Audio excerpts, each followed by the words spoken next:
Yeah, yeah, yeah, yeah. Yeah, yeah, yeah, yeah, yeah, yeah, yeah. Yes, hello, sis. Oh my gosh, how did I get on here? Hey, you pressed a button and you came up here. What's going on? Oh my goodness. I'm just listening to a conversation. Oh my day. It's just triggering, because Mm. literally last year I was going through it like with an avoidant and it felt like a rat race, like just going around in circles. So I just feel like they're a waste of time, Okay, honestly speaking. okay. Why do you feel like it's a waste of time? What did you experience? Well, do you want to go there? Do you want to go there? I don't think so. I think it's one of those ones where it's like, okay, they didn't, we was dealing with each other, right? But they like to do this thing where you're obviously the first person to speak to them in the morning, the last person to speak to them in the night. You're doing everything that requires you guys to be in a relationship. And then they just start, doing that I need space thing. And I understand that you need space. We understand it. We all need a breather, to catch ourselves and to ground ourselves. But does it have to be a week? Yeah. Does it have to be a week long? Like how hard is it to just communicate? And then they would conveniently like leave information out about their past, and then I'll find out about it. And when you're trying to like tell them like, hey, I know such and such situation, it's like they go around in circles, they don't want to address it, they start avoiding your phone calls, they start avoiding your communication, and it's like, hey, like at one point, yeah, I was one person that you was vulnerable with, and then now all of a sudden when a problem has arisen, instead of you to communicate and to solve the situation like adults, you want to just run around. And then before you know it, they're in a new relationship and you're like, whoa, that happened really quick. Like, did the 8 months prior not mean nothing? Did it not mean nothing to you? And then you wonder why people start becoming mad. No, hold on now, sis. Now hold on now, sis, because you done told a different part of the story now. So you said that after wait, so you guys were you in a relationship? Yeah, kind of. He didn't make it. Like, do you know? It's not. It's Did just. he say he wants you to be his girlfriend? Did he say be my girlfriend? It didn't say that. No. Okay. Okay. How long were you talking for?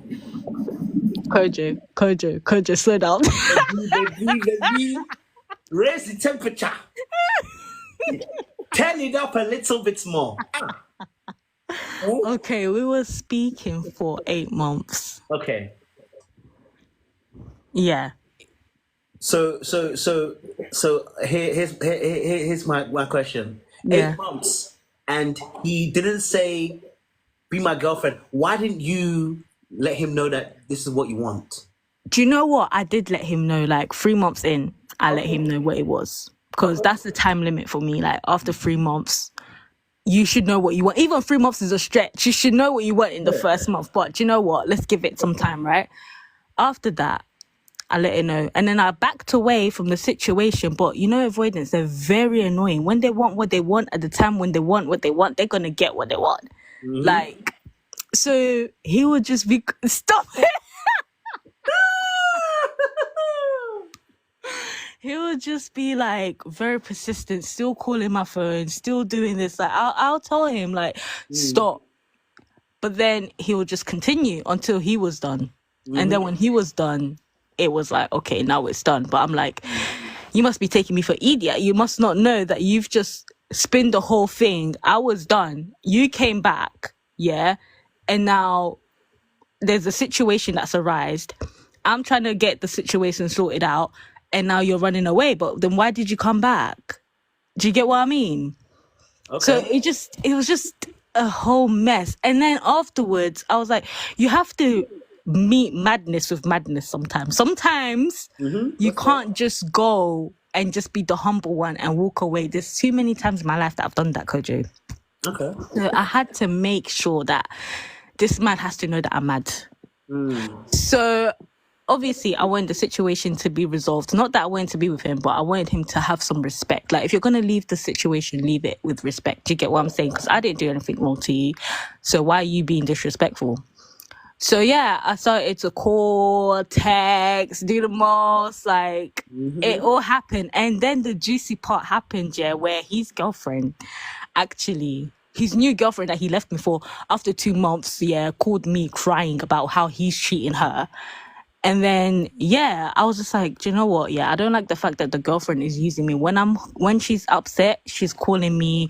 When she's not, yeah, she's just calling me, telling me like, oh, What's he's doing going this, he's on? doing that.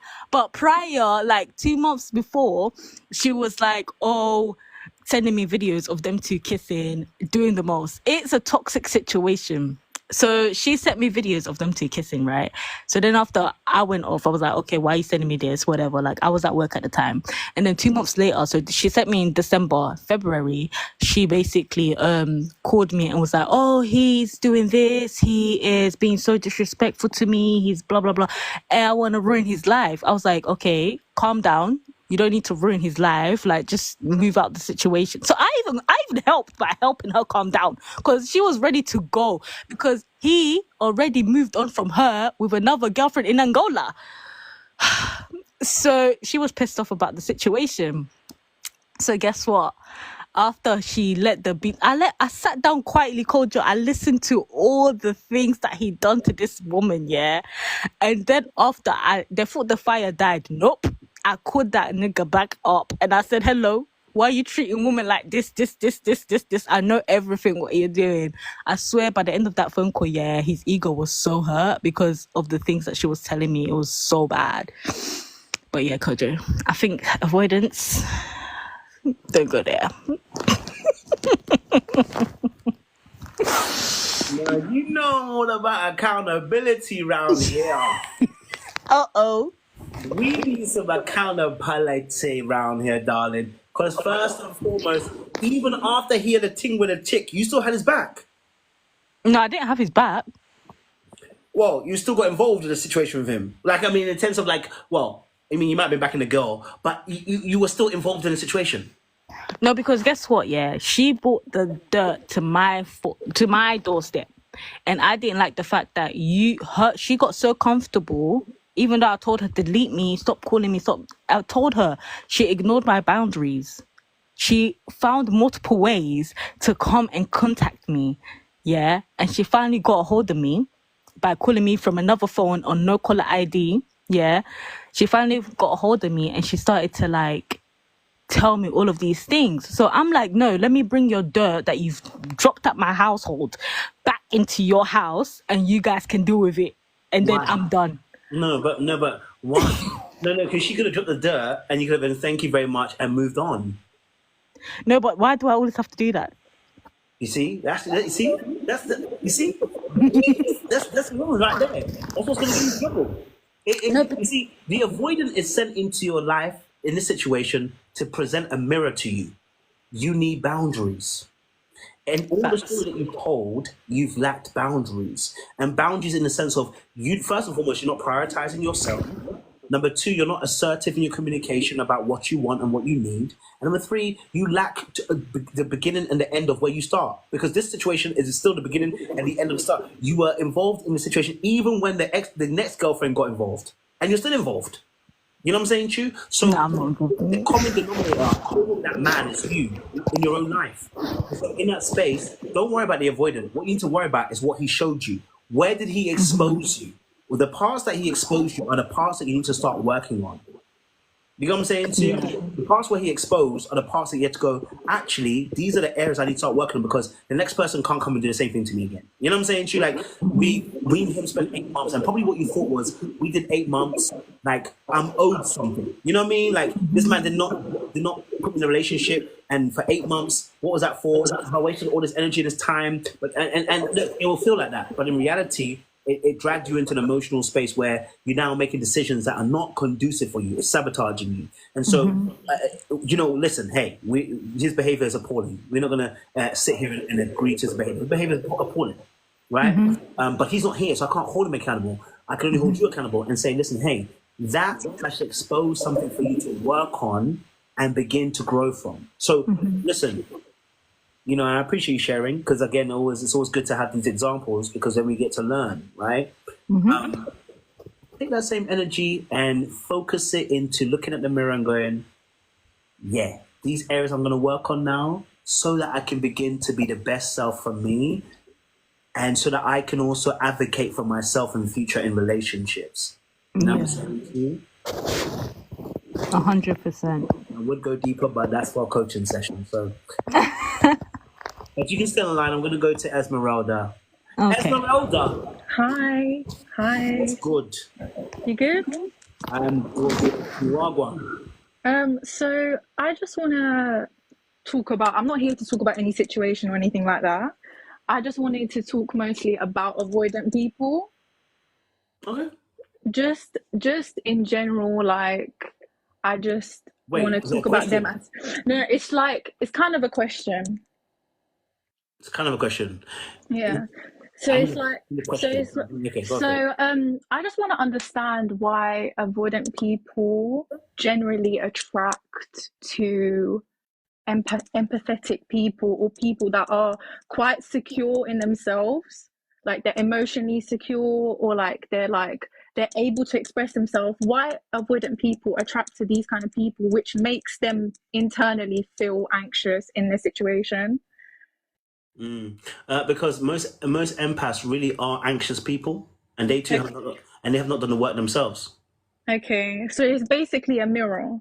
In a sense, yes, because avoidants tend to get into what we call an anxious avoidant trap cycle, right? Okay. The avoidant gets excited by the anxious person's attentiveness and excitement over them, right? Because they never had that as a kid. So the anxious person supplies the attention that the avoidant missed a lot of times in their childhood, right? And then it becomes too much, and then they have to pull Right, away, right? But then as right. they pull away and they cool down again, they come back, almost like a cycle. You know what I'm saying? Yeah. And that's what I've noticed is they always come back and then they regret, or they're like guilty.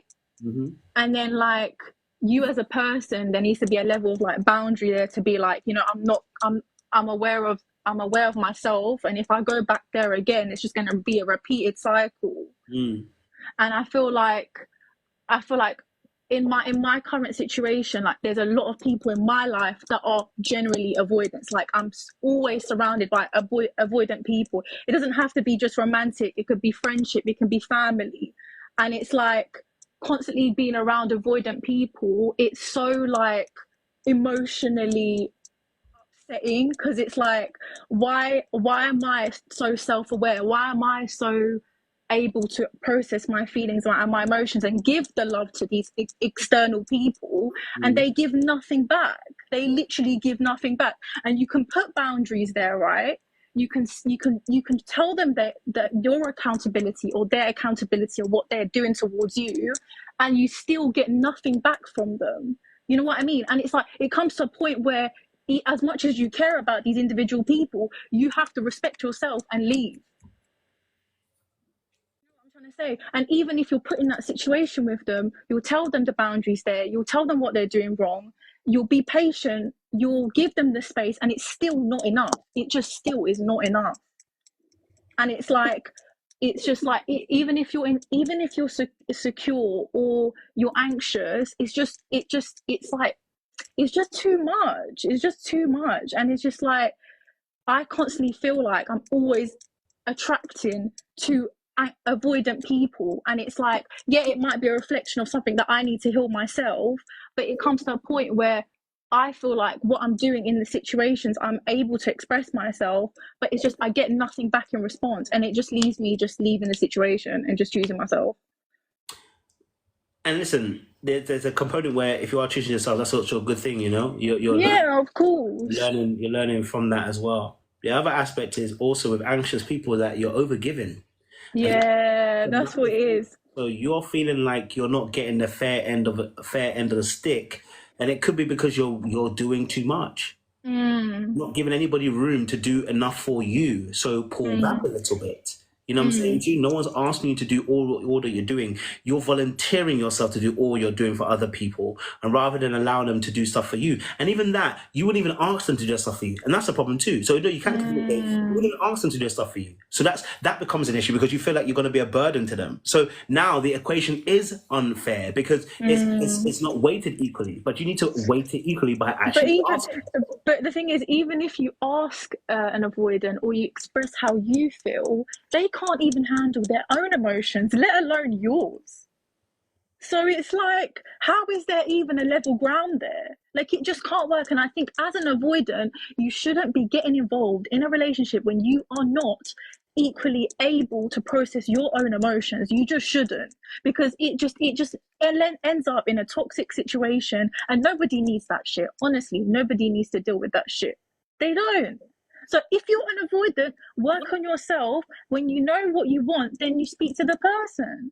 Do you know what I mean? Because the thing is, even with me, in my situations, before dealing with these people, I'm very self-aware. I'm aware of my feelings and my emotions. Dealing with the person made me feel anxious. I've left the situation now, and now I'm more level-headed, and I'm not confused or in some fucking limbo. Sorry if I saw. But do you see what I'm trying to say? No. It's not that I don't hate avoidance. I just feel like as a grown-ass adult, you're not a child anymore. Everyone's gone through childhood trauma in this flipping world.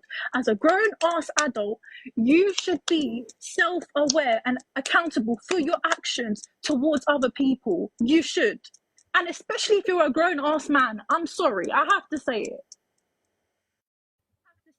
I know men start to mentally develop after 25, but still, even if you're 28, 29, 30 and you still can't process your emotions, come on now, and you're here playing games, testing. Nah, we ain't got time for that shit. And they're purely time wasting constantly. No one needs that. And that's purely, and it's not out of, listen, what I'm feeling right now, it's not out of anger, it's just pure logic.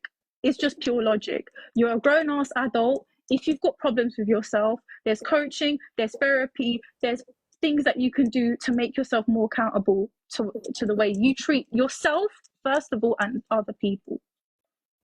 But yeah, sorry. Are you sure you're angry? You're not angry? It's okay. No. Do you know what it is? It's not anger, it's frustration, because it's like, for me as a person, I'm 22, I'm almost 23. And I just feel like if I'm able to be self-aware, you as a grown-ass man, you need to be self-aware as well. Like, that's just, because everyone out here has got childhood trauma. I'm not trying to like suppress people and put them down, but it's like, there's a level of, you need to be accountable for your actions and the way you treat people. You can't be coming out here being toxic. If you want the person, you want them. If you don't, you don't. Keep it pushing. It shouldn't be a game. If you need space, okay, give it a week, but don't be ghosting people, leaving people in the dark. And Period. It's like, exactly, like, you shouldn't be ghosting people, leaving people in the dark. Like, if you care about that person, show that you care. Like, what is this? And it's like, this kind of generation, I'm sorry, but this generation is fucked. No one knows how to express proper love and express themselves fully. It's all out here playing games and all this bullshit. And more time, I'm not gonna lie to you, avoidance can't handle being in a relationship, so they fuck around. They do casual shit because they can't deal with the emotional vulnerability in a relationship.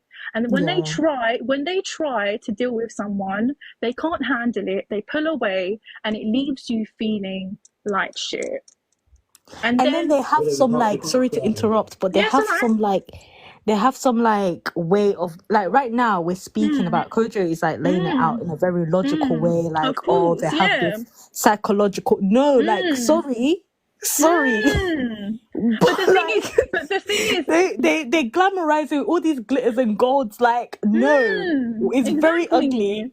We don't want to say. Exactly. But the thing is, you're a coach, you're able to be self-aware of yourself. You've had your own personal experiences. And from what I'm seeing and being on your live, you're very emotionally aware of yourself and the way you handle your emotions towards other women, whatever. But it's like out here, the pool of men, they ain't doing that. They ain't coming with that energy.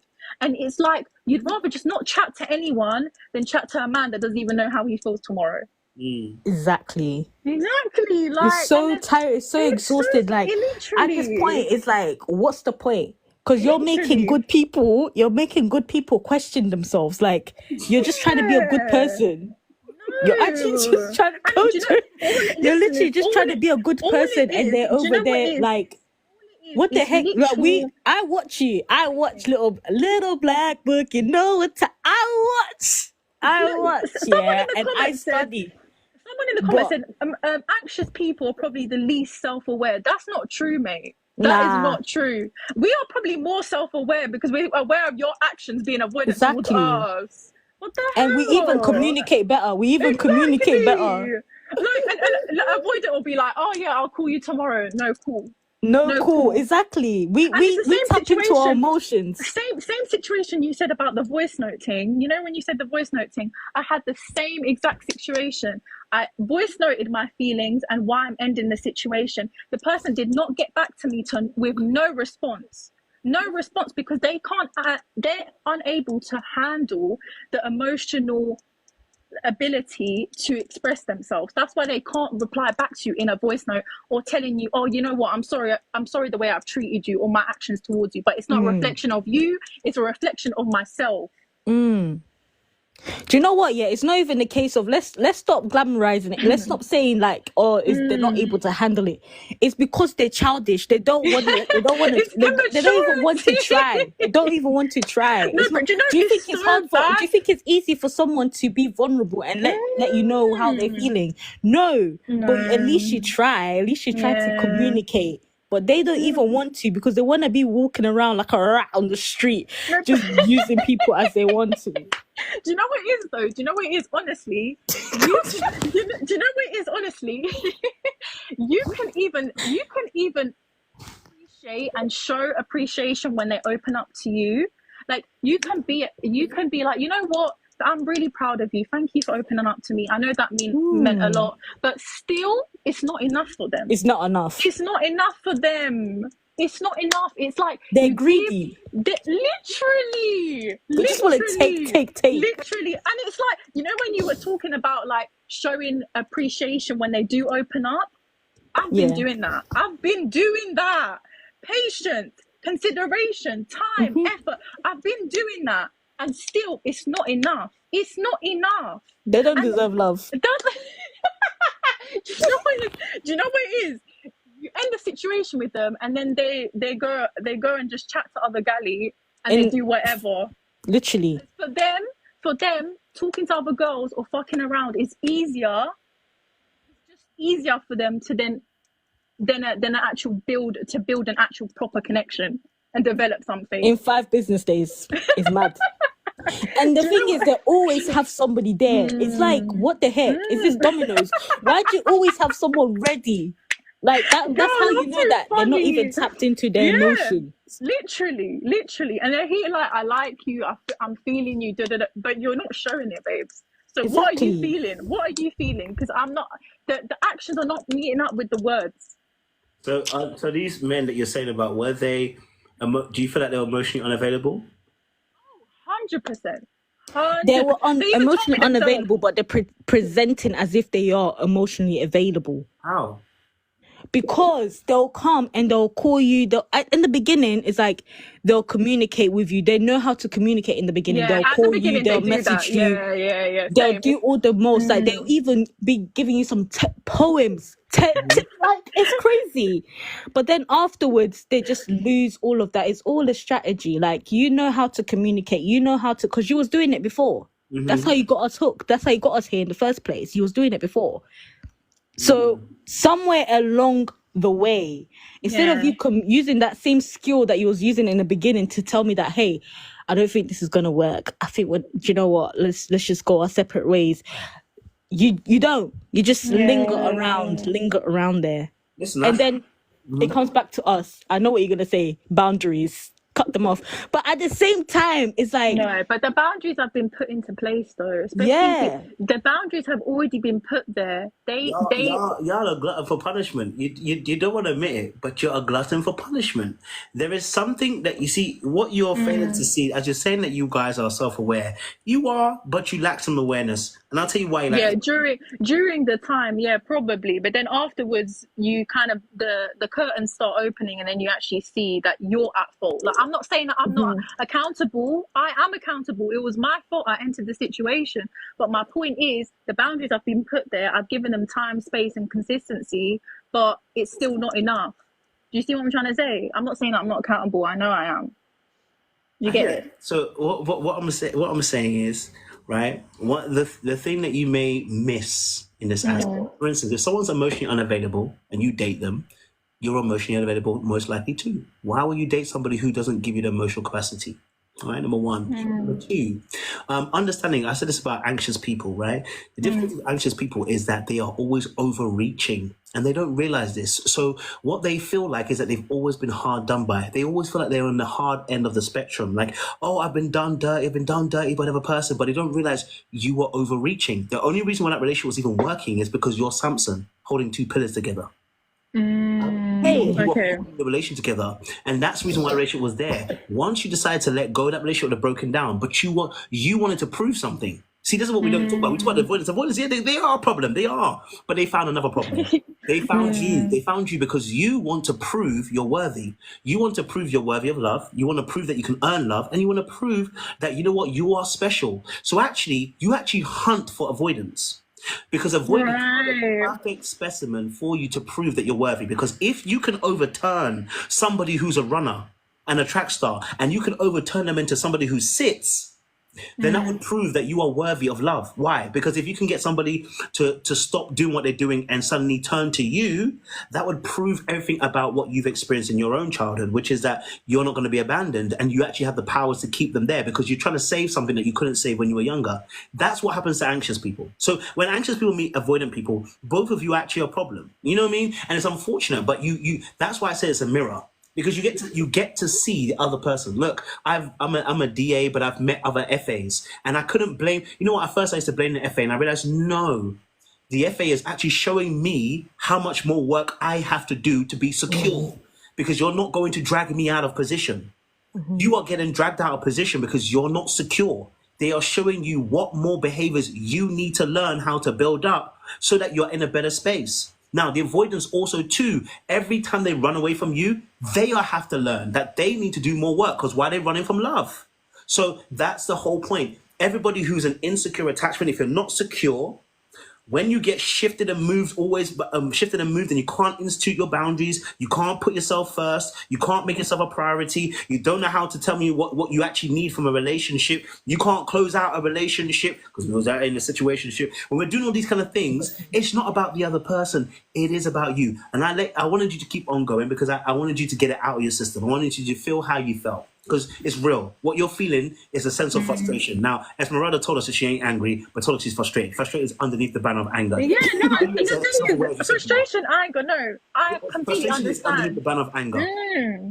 Okay, that's fine. So- At least I don't, no. But at least I don't suppress it like they do. They suppress You every did kind suppress of it emotion. because you told her. See, what you did is you mislabeled your emotions and said, I'm being logical right now. You did suppress it. You suppressed it in a different way. You did what an avoidant does, which is mislabel the emotion. You said, I'm being logical because you didn't want to be called emotional. But the reality of the situation is we all are emotional. And in that moment when you said it was logic, it wasn't. It was you feeling frustrated, which is actually anger. And it's okay. You're allowed to be angry.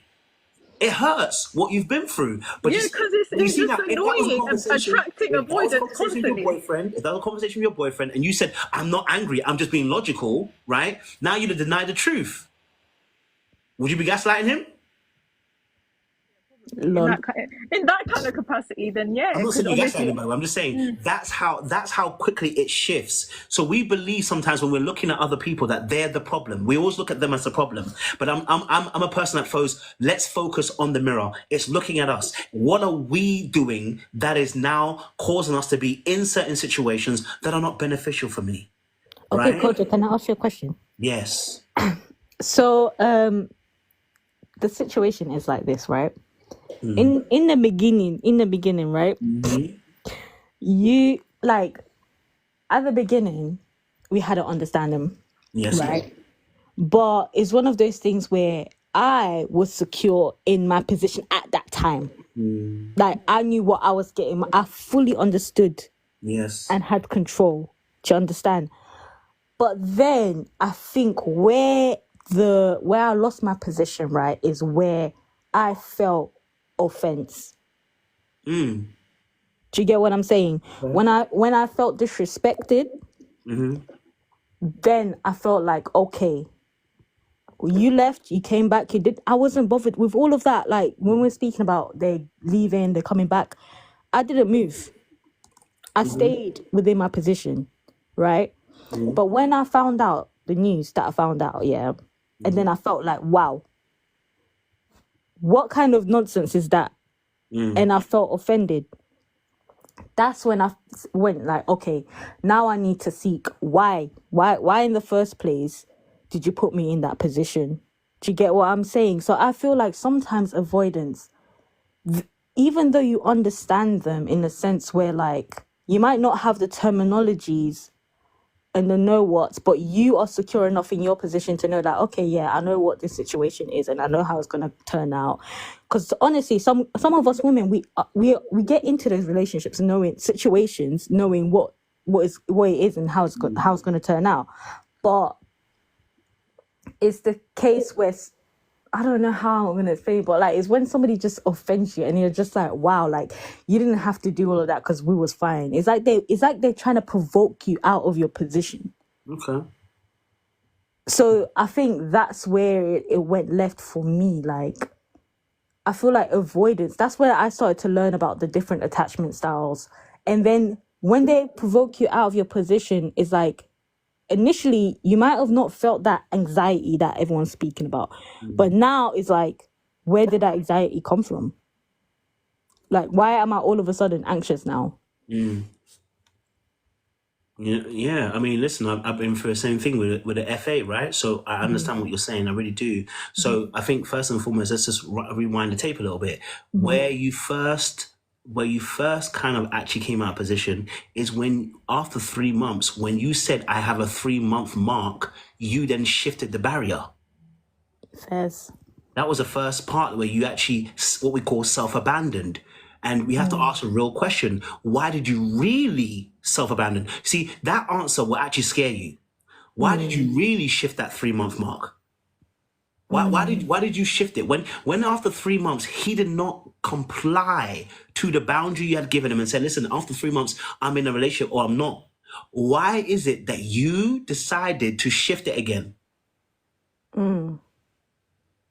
It's a real question. I'm asking. You don't have to answer if it's too deep. Oh, so and I had to think about it when you asked the question, but I think it just made it clearer. Actually, that's actually really true. When I shifted it, I'm now just realizing it's because of what you said moments ago.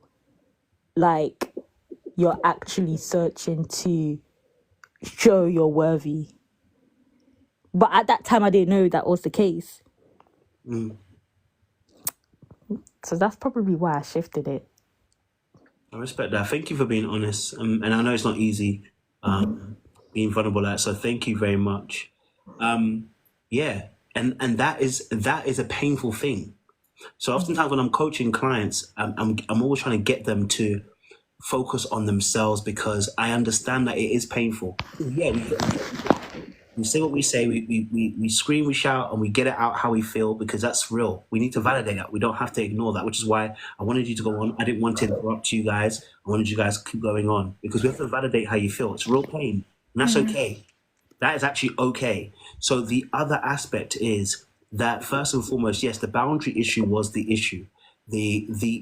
Also the aspect is oftentimes when we're dealing with anxious people, they over-identify. So when we said about empath, sometimes the empath is a title that's an excuse to over-identify with somebody else's feelings. You don't know where your feelings begin and where theirs begins. And actually you start to conflate their feelings as your feelings and you're not really sure. And then you say, I'm an empath. When in reality, all it is you're hypervigilant when it comes to people's emotions because you're afraid of being abandoned. And so you identify their emotions as yours. You I lose agree. yourself and enmesh yourself with the other person, which actually causes a trigger, by the way, to the avoidant, because they can sense that you're losing yourself. How do we know that? Because when Milana said 3 months, and it got to 3 months, and Milana did not stick to those guns, she now begins to do what? She now goes into her survival techniques. And your survival technique is to over-identify with the other person while simultaneously self-abandoning your own needs. Because your main goal now is to catch him.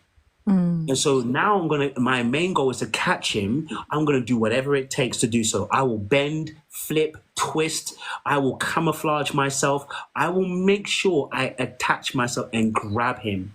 And the reason, and when that happens, again, we lose a sense of sight of ourselves, which actually also devalues us in the other person's eyes. It actually causes him to actually not be as attracted to you now. Right? But if you had held your boundary, if you had said at the end of the 3 months, well, you know what? I gave you 3 months. You didn't want to stick to it. I'm going to go. When he came back, you had all the power and you still didn't use it. You had all the power and you still didn't use it. So actually what ends up happening is this. The other person looks at you and goes, you're not that attractive anymore. I've got you. I've got you. So while you may think it's a game, yeah, partly is a part of the game. There's part of that game. There's a lot of this avoidance. There is a power aspect to it, right? And the power aspect is when you don't hold your boundaries and don't stay true to it, they now believe they've conquered you. You're no longer interested. Could I ask say a question, please?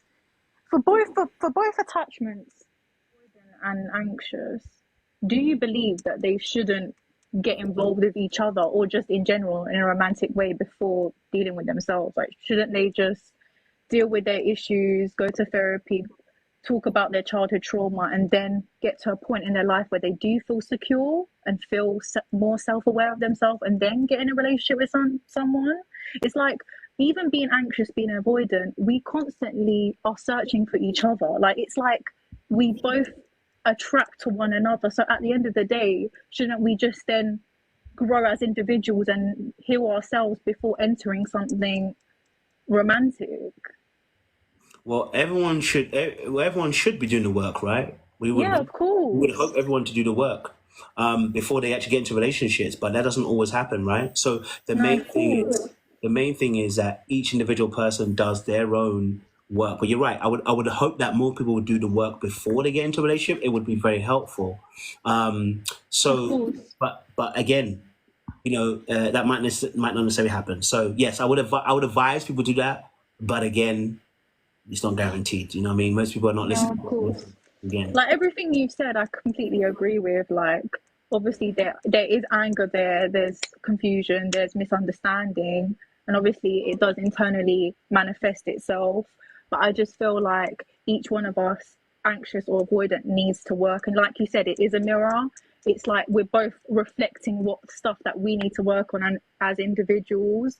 And I think it's just annoying in my situation where I constantly attract avoidance, no matter what relation, friendship, or even family. And it's like I'm constantly around avoidant people, and it's just, in itself, it's just disheartening, because I feel like as a person, I feel like I've got so much to give and I get nothing back in response. And it is that feeling of feeling like you want to be appreciated, but you're not being appreciated by not a lot of individuals that you want to be there for you. Do you know what I mean? And then obviously in romantic situations, it's the constant issue. So it's like, it's always a repeated cycle, and you just feel like you're not good enough even when you try and try and try. Yeah, and listen, that is a real feeling, right? So, call it God. I mean, I call it God, but call it the universe. If you want to call it whatever it is, you keep encountering avoidance, which means you need to stop avoiding the situation and start learning what the universe is sending you. 100%. That's what it means. So in that space, whilst you may feel those things, keep those feelings close to heart. That's real. Write them down, explore those feelings, and then begin to ask the question, how do I change this? How do I change it? It's not changing them, it's changing you. Because they are still taking from you because you're still giving. And Yeah. so until you get to that place where you're willing to take radical self accountability for what's happening to you, it ain't gonna change. And that requires new information. So that you learning more about you learning more about your attachment and learning what are the shortfalls and the weaknesses with it, and learning how to begin to start speaking, then that will change how you operate in spaces. That's why I was putting it across, that saying this is about emotional regulation. People get frustrated. It's funny because all the things that you both said were in my notes of what I said. People end up saying about dealing with a dismissive avoidant. Yeah, because you know it. Because you know But it, though. the You've reason I know studied it it. is because you're not regulated. That's how I know it. Yeah. You're not regulated. I've said the same things about an FA. It's because they made me feel so anxious. Exactly, but you've It dealt wrecked my with it world. yourself. But that was on me. Exactly. That Yeah, wasn't on them. but you felt that emotion yourself, so you I know how it have. feels. Exactly. But I had to take radical self accountability and realize, why am I allowing them to dysregulate me? Yeah. Why am I letting them have that much influence on me? And it's because I hadn't learned the key lessons I needed to learn. I needed to learn, number one, boundaries. I didn't know how to even assert myself. I didn't know how to Yeah. even say, this is affecting me. Because I was afraid that if I tell you how I feel, that runs you off. Or I'm doing too much, or I'm being too needy. And that's a self-perception. That's projection. That's not, they never told me I was too needy. I was feeling that. Right? And so these are a lot of times we're having our own feelings about a situation, and we are not actually aware that a lot of those thoughts and feelings we have are survival mindsets. And so we get stuck in that terrain of repeatable actions, and we don't do something different. In order to get something different output, I'm gonna have to input something new and get a different output that way. That requires us to learn the key lessons and then begin to be able to do things differently. So I'm telling you, first and foremost, focus on emotional safety.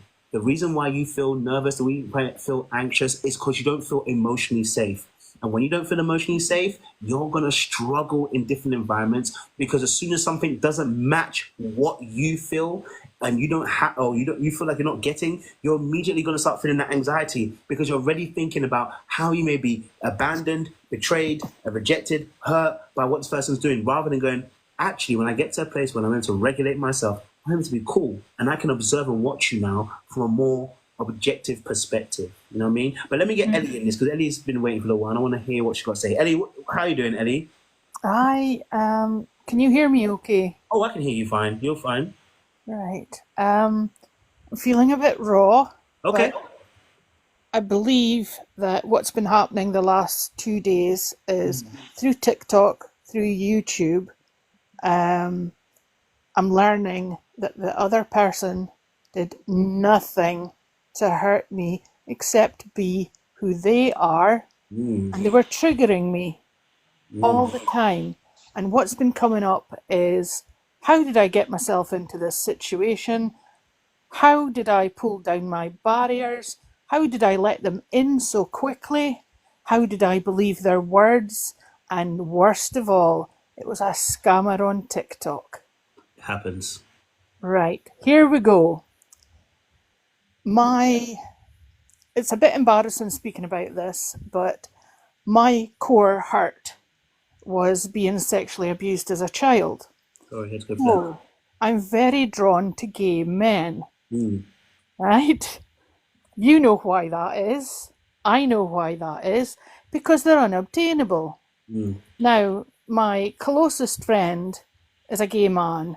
I picked him up and dusted him down, rescued him when he was 18, got him off drugs, gave him a free roof over his head, and helped him to mature to the man who he is now 40. Now, I can get on a bus and someone will walk up to me and tell me their life story. I can walk into a hairdresser's and someone will sit down and say, I'm so drawn to you. So instead of shining my light, what I thought I was doing was holding my own space and not letting anybody close, because my husband died 5 years ago. Sorry to hear that. Thank you. I'm in a better place through the grief, but I am so fucking lonely. And that's how that person managed to get into my brain. So I've isolated myself because I don't trust anybody. What happened with the scammer doesn't really matter, but it was a fake account. So God is really good to me. And I laid down on my bed and I said, it's 3 steps forward, 2 steps back. They've got feelings for me. Oh, well, this is just in its infancy, so we'll have to take our time. So it was like, I'm going to promise you this. And then the next day they would pull away. And I thought, this doesn't feel normal. And it's not normal for a man to profess love within 1 month. And I thought, what's going on here? So I have got what some people would call a sixth sense that's very strong. And every time that I would come up with, this is not normal, I'd go onto the internet and I would look at 6-month contracts on oil rigs and the protocol for using mobile phones, etc. And I thought, if he can take to me, he should be able to put his camera on and speak to me. But every time I requested it, I was accused, well, basically he was gaslighting me. I was accused of not trusting him and how he had promised me that he would be in this till the end. Yeah, till the end, till he had managed to scam my bank account, which I never let him do. He was talking about, why don't we get a joint bank account and save for a house together? And when I come over to meet you, and I'm like, yeah, you must have thought I'd come up the Swanee on a banana boat. I was just, and that's not a racist comment. See, I'm apologising for everything that I say. So, I'm a super sleuth. This man asked me, this fake person asked me, what is your superpower? And I said, I can tell when I'm being lied to. And the end of the superpower is never let the other person know that you know that they're lying. Just tuck it up your sleeve till the right time. And the more it happens, well, yeah, you get closer. It's like a moth with a flame. You either fly away or you get your wings burnt. So I remember watching an episode of Catfish. And I thought, what's this thing that you do? Reverse search on a photograph. And it comes up with where that photograph is everywhere else in the world on internet. So I didn't know how to do it, right? And I fooled around and I clicked on the right thing and up came the real person. So the mistake that the scammer made was telling me that his mother called him by a nickname. And I went searching for that person's name. So up comes this Facebook page full of thousands of photographs of an amazing man that's living his best life with his family and his male lover. Again, I was attracted to a gay man just by a photograph. And the scammer didn't know that about me. But when I contacted him and I said, I thought I'd been talking to you all this time, but it's not you, and your account has been scammed, and I've also found explicit material that is yours personally that they have cloned, and unfortunately, you can maybe give me some advice here.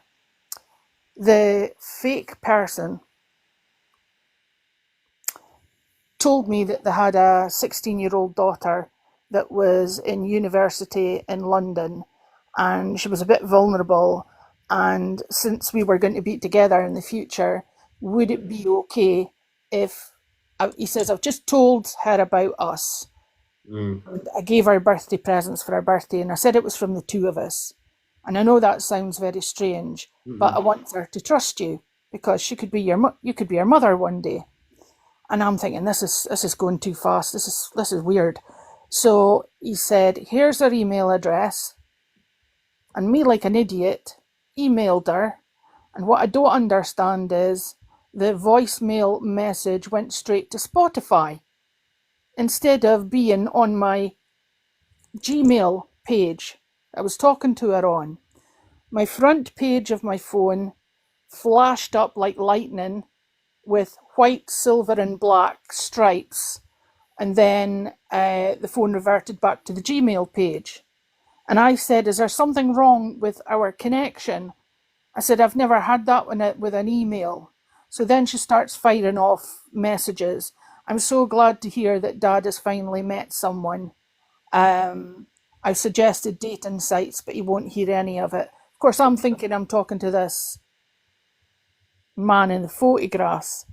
So what had happened was they'd attached a virus when I opened her email.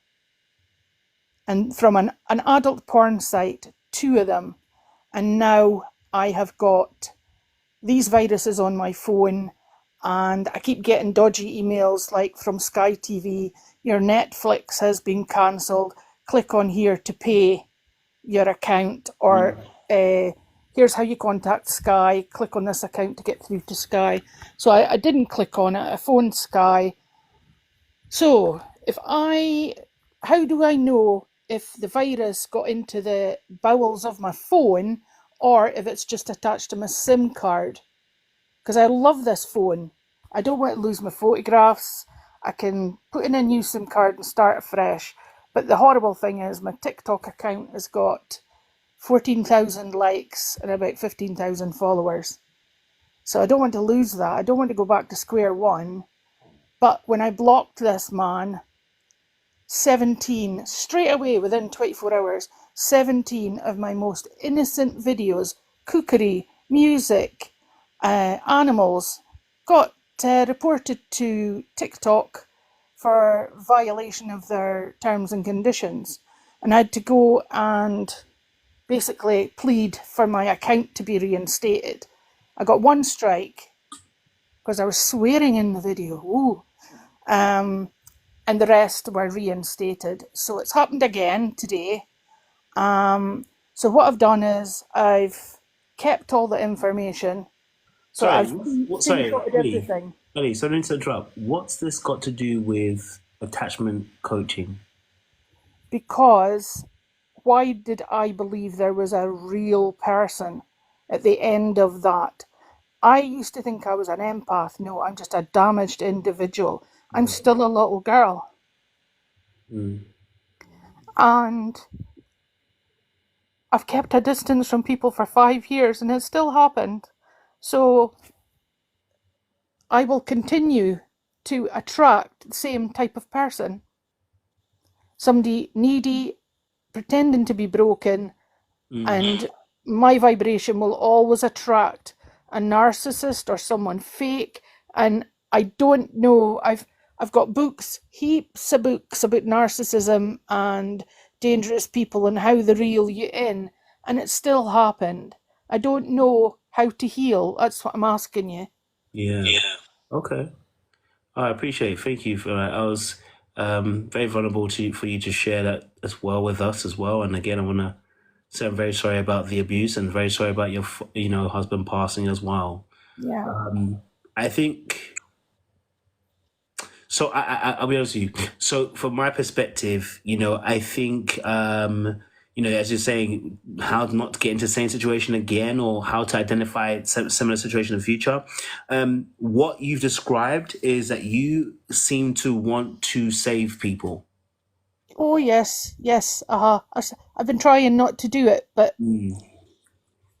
I think first and foremost, that needs to be addressed from a root perspective, meaning we need to address where that's coming from. I think that's where we need to actually start from. We need to start at the base of dealing with the root of the first time what you could not save. Because people who oftentimes have what we call savior complex or, Yes. I call it Bob the Builder, or Bobina the Builder complex, where they need to build people. It comes from a place of not being able to save something in their past. So we need to address what was not saved in the past and begin to speak on that and begin to link that to future behavior, number one.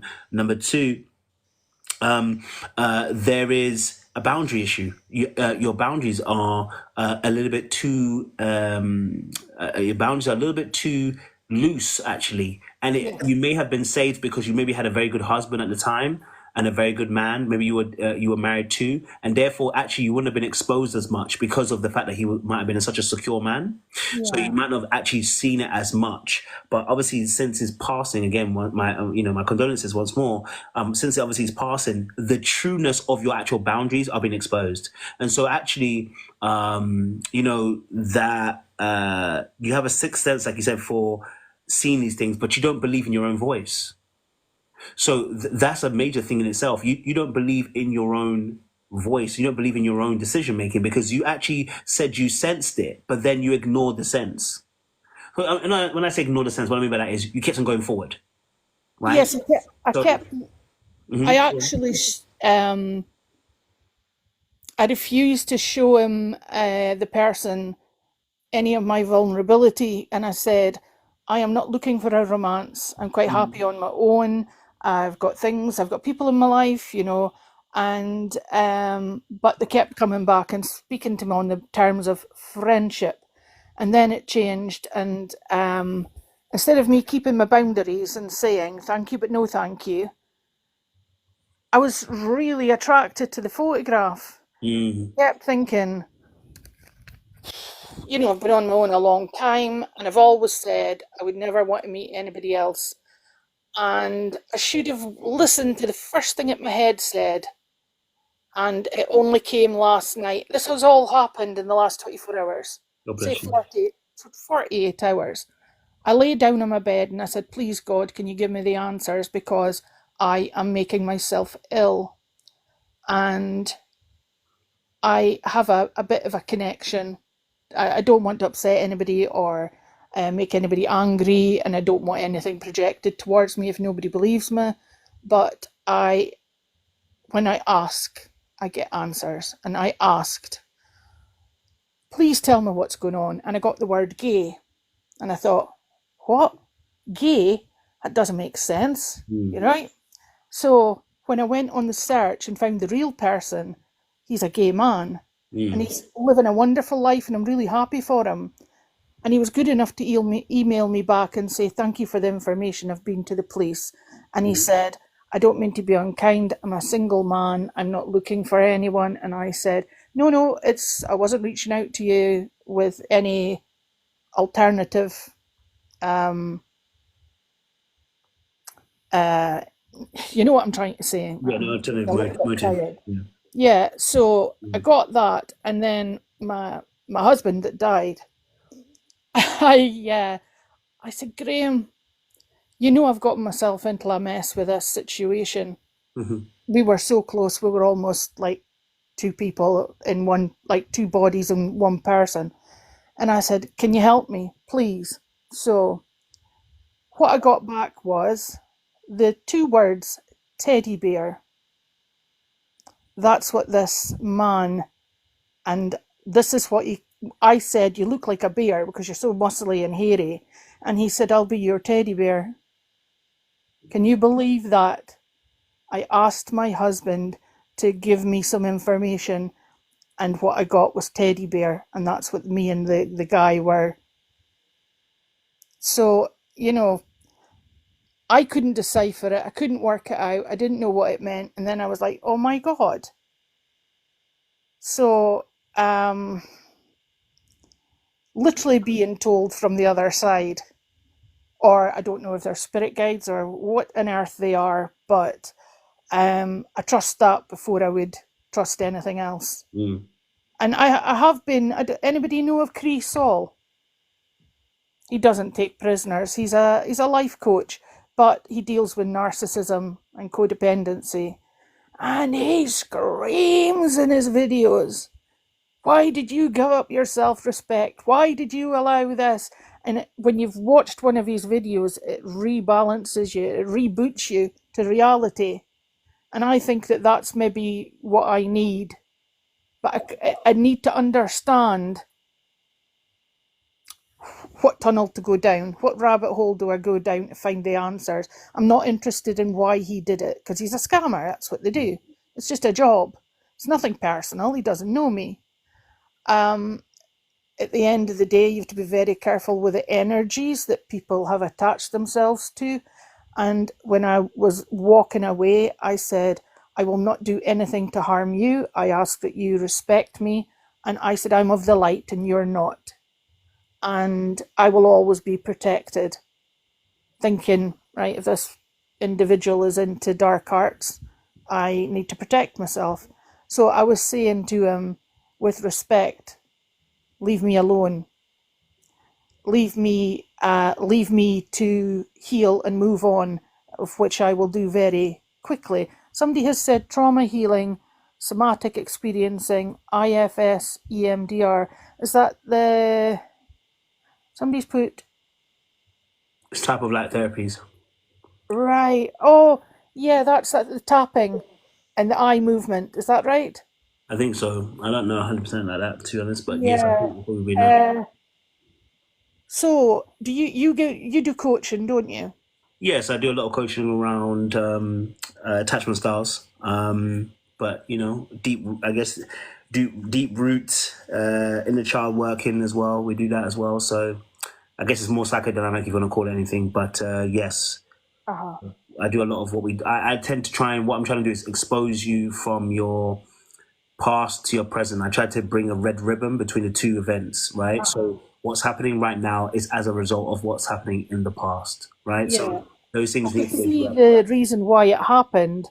It happened so I would be shown something about myself. It's not about what he did or how he got to me. It's about, look, here we go again.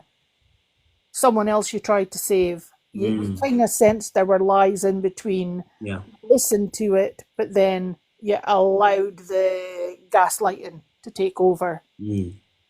And I thought, how did that person manage to get close to me because I'm lonely?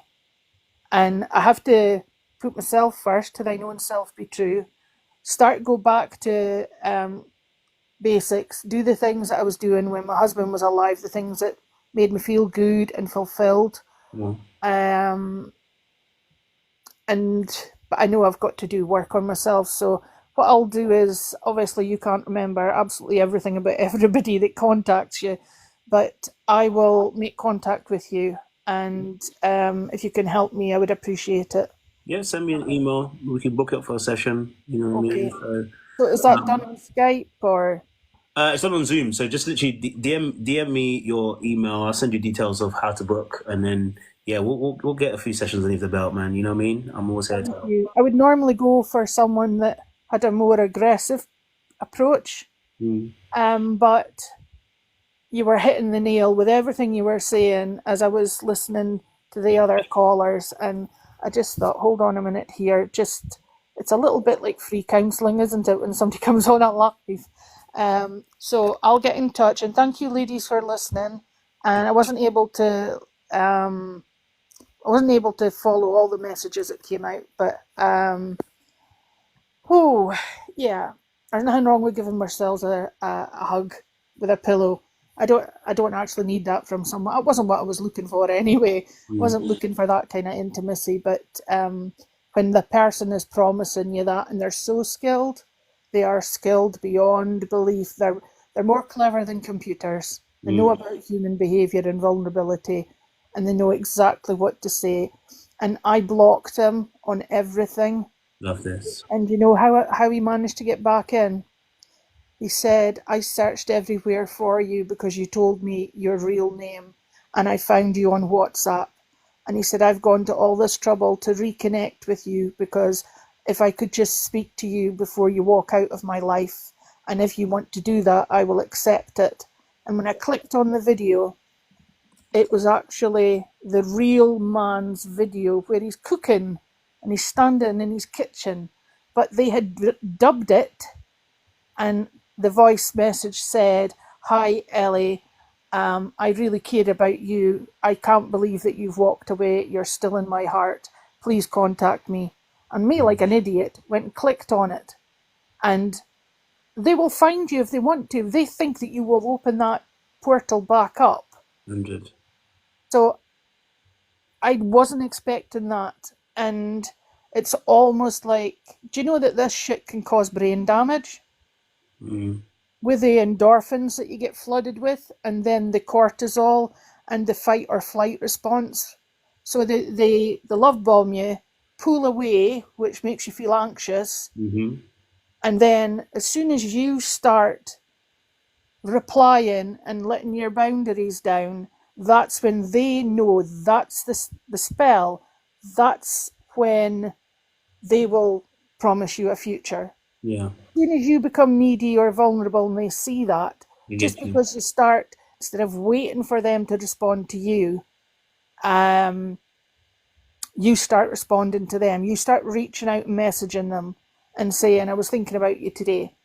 That is a kiss of death to your mindset. And I realised that that's how the person, Gets you. it does affect your mind. Yeah. So it's early days and I've got a little bit of healing to do, but not as in a, oh my God, I'll never get over it. You know, not that. It's how did that person, because he's just one of many. In fact, it could have been a woman. So I've managed to detach myself from the image, because that's what often happens. You retain the image of the person and you keep focusing on that, and it doesn't allow the brain to access the fact that that person doesn't exist. I've been very fortunate because of the financial situation, because they get you to drip feed over a period of time, whether you've got money or not. And with me saying that my husband had died, he thought, oh, she owns her house. I didn't tell him that. Oh, she'll have got an inheritance. I never told him that. But the presumption was, this lady saying, it's Lily Tan. That's why you need healing, Ellie. Somatic experience I can recommend. So somatic, what I'm going to do is I'm just going to... Write that down.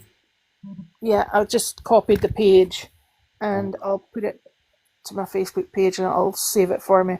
It's just the way that it works better for me saving information. So make sure I click on the right thing. Don't tell the world about my business. Well, At least listen, I can thank still you. laugh, Kojo. Thank you. It's all right. No, it's a blessing. We're here to help, man. So thank you for sharing. I appreciate that, okay? Okay, I think Milana's wanting to ask a question. I'll let you go, ladies. Love to everybody. Thank you. Thank you, Ellie. I'll look forward to your email. Yes, I'll be in contact. Thank you. Bless you. Bye. Bye-bye. Yeah. Yes, Milana. Go for it.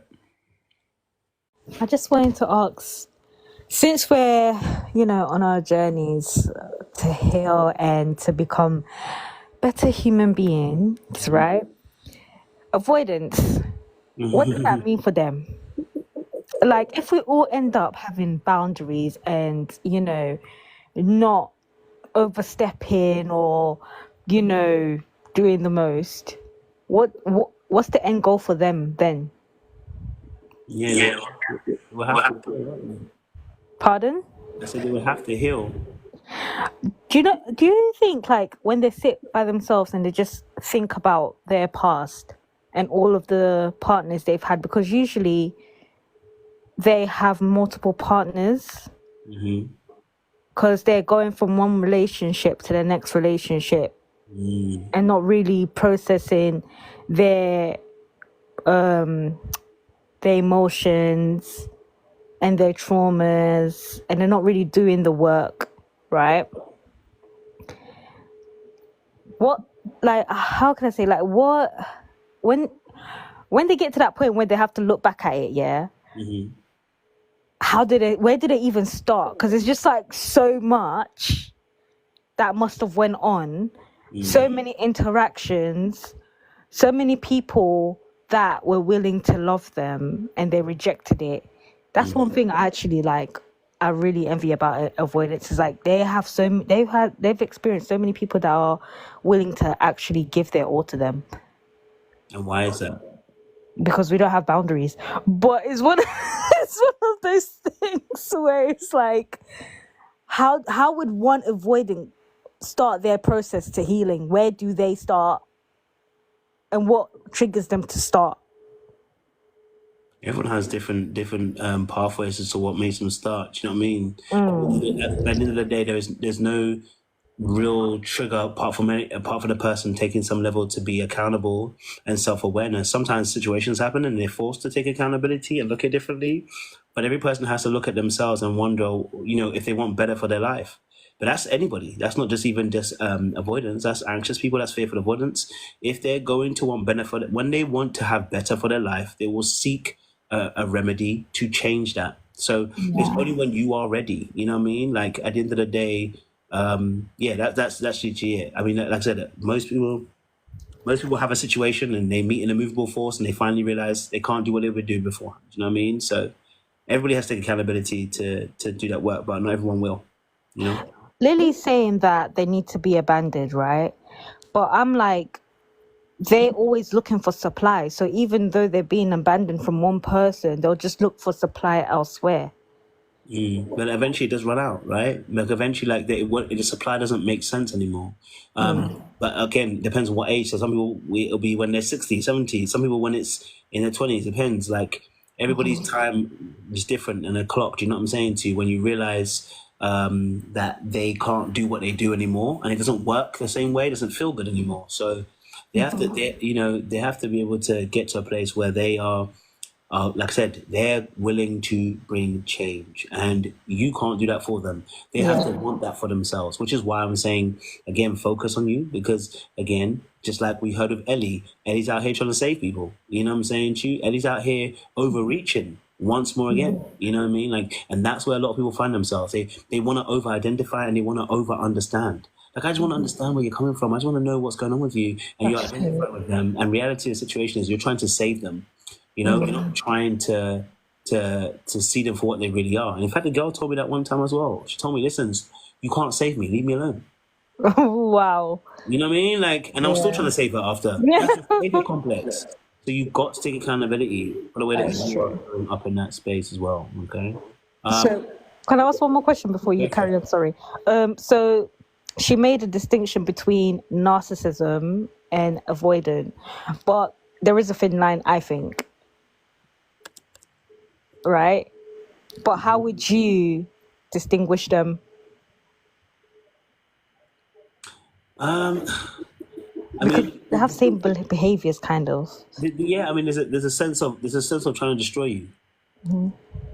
I just think you know what I mean, when someone's a narcissist, they are trying to destroy you. They are openly trying to destroy you. Like you meet a narcissist, you ain't gonna forget. And that's what I'm trying to say. Like a lot of people have, I think a lot of people might meet narcissists, but I think a lot of people haven't met them and still say they're narcissists, right? Like just because someone played you and just because someone felt like they didn't care about you doesn't mean they're somebody a narcissist. A lot of times, it's a simple case of the person just didn't care enough about you. You know what I mean? So for me personally, I look at it in the perspective of like people who are narcissists usually are trying to destroy people. Like they genuinely are trying to destroy people, and there's a maliciousness in a lot of their movements and behaviors. You know what I'm saying? Too. So avoidance don't do the same. I think there is aspects. There's layovers. There's overlays with the aspect of avoidance as well. Yes, there is an overlay. There is an overlay in terms of the behaviors, and that's what makes it very difficult. But with a narcissist, you'll know because honestly, like. They are trying to destroy you. Like it's not a case of I'm trying to cheat, and they are trying to destroy you. You feel it. You know what I mean? Like if you can confidently say your ex was trying to destroy you, was he? No. Like he's just a player and he's a fool. You know what I mean? So you meet those people, and there are other people who generally will take you to task, will do things to manipulate you, will do things to cause you to have issues. They're different kind of people. You know what I mean? So yeah, they're different kind of people. That's my yes to the question. Yes. Basically, you said that like attachment style is from childhood, right? And would you say like generational trauma and like coming from an ethnical family upbringing creates people to be anxious and avoidant? Because me personally, I come from a very ethnical family, and growing up, my caregivers were not very emotionally there for me. So it's like, do you think like coming from generational trauma and having ethnical parents creates these kind of attachment styles? I mean, listen, yeah, I mean, when we say generational cycles and generational patterns, yes, our parents are oftentimes, and their parents are oftentimes a part of the equation, right? Because Yeah, you're definitely. learning from observation and what you've seen and what you've experienced. So let's say your parents might have had an anxious attachment, right? They're gonna display those behaviors, which you're gonna observe and see and feel, and it takes the person who's willing to break that particular generational pattern. Or Otherwise, even it's like, just or even seeing like family members like having a dysfunctional relationship, and even your caregiver not having their own boundaries could then you could then interpret that yourself, and then later down the line, and as you grow up, you might then not have the boundaries yourself. Could you yeah, say that? Could you say that could be the case as well? Like, because you're observing the behavior. So if you're observing non-boundaries, you're going to think that's something that's normal. You know, if you're it's seeing so, people forgiving, you're going to follow that route because you're observing through behaviors. but internally, it's not really like you can't say it's like you can't really blame your parents, and you can't be like, oh, it's my parents' fault. Internally, you're exposed to that. You know what I mean? You're exposed to that kind of upbringing, and then later down the line you process it differently. And I just think in the sense of like internally, I think that's what leads down to being avoidant and anxious. And that's why a lot of the time avoidants don't really want to talk about their childhood issues, and anxious people are more anxious and want to be loved because of these reoccurring things that have happened during childhood. Mm-hmm. Do you know what I mean? And then you've got like dismissive avoidant, and you've got fearful. So there's like two different. Do you know what I mean? And it's like with anxious, it's just you're anxious, or you could be preoccupied. Like for me, I would say I'm more preoccupied than just anxious. So it's like I don't know. Internally, I just think over time it just manifests. Like growing up, what you're exposed to, you will just manifest that. Yeah, I mean, listen, look, people are going to follow suit. Yes, people are going to follow suit. What they see, what they witness, what they experience in their childhood. It doesn't change until somebody decides to change it. You know what I mean? And so someone Yeah, decides to definitely. change it. You know what I mean? That's when it changes. So everyone's got to make a decision for themselves. Everyone's got to be able to have accountability and say, I'm going to be willing to change my set of behavior so that I get a different set of results. If you're willing to do that, you'll see change. If you're not willing to do that, you won't see change. You're not 100%. changing the input. 100%. But like you said from your own personal experiences, that Mm, you have dealt with avoidance yourself, and mm. what are the strategies that you went through to then become more secure and not let avoidance come into like your proximity? Well, to be fair, listen, this is recent for me, so it's not like Mm. it's not Oh, like okay, okay. it's not like it's I'm fully over that hill. I'm not over that hill. I don't pretend to be like I'm over that hill. Mm. But as I'm giving you as I've teaching it, I'm giving you what I've done as well and what I've also researched. But the main thing for me first and foremost is, as I keep repeating, is first and foremost I stopped looking at them and I start looking at me. I start Yeah, looking it's more internal. issues that I am bringing to the table that makes it uncomfortable for me. Right? So if I feel like, for instance, if I'm dealing with if I'm dealing with an FA who has the power to do both, right? My struggle with an FA is that they flex between the two. An Yeah. FA flexes between the two, the hot and cold, Mm. and I don't like that. Now I don't like Yeah. that because that makes me feel uncomfortable because I don't have consistency and I don't have a level of I don't have the consistency and I have a very up and down. I don't like that emotional roller coaster. Now, what do I do about that? Well, first and foremost, why am I being dysregulated by your up and down? Mm. Maybe because actually I am up and down myself, and I Yeah, yeah. need to learn how to be stabilized first and foremost. But from for you as a grown man, which you are from what I can see, Mhm. a lot of men in this society are not, they struggle with emotion, they struggle to have accountability, they struggle to process their issues and childhood problems or traumas. And it's like internally, I feel like men are at a disadvantage. They feel they're incapable of really being vulnerable, and I think it's a reflection on when they get in a relationship. It becomes difficult, and then it turns into you're an avoidant, or you're this or you're that. It's like a naming thing, when really it's like it goes down to just suppressing stuff. And I think I'm not here to like blame avoidance or be angry. I think with me, it was my own personal, why I got angry before was my own personal issues. But I think in the sense of like men, I generally sympathize with them and I want to understand, but a lot of them are not emotionally there yet. A lot of them struggle with that accountability, and it's like it's hard to reach a level ground. And that's when they like kind of play games with you, or just constantly want female validation all the time. They're not satisfied with what they have in front of them. Do you know what I mean? And then it becomes this like constant playing games and wasting time, when it's like you're not upfront with your feelings. Do you know what I mean? Yeah, man, and look, you know what I'm saying to you, like that is a real thing, and there's a lot of men who are in. Yeah, 100%. It's not spoken about enough. And I think the platform that you have, it's really nice that you're able to then speak about your emotions, your experiences, and voice that towards people, because I think men, they need to have a platform to actually talk about their feelings. You know, they need to have a platform to speak about how they feel openly and not to feel judged.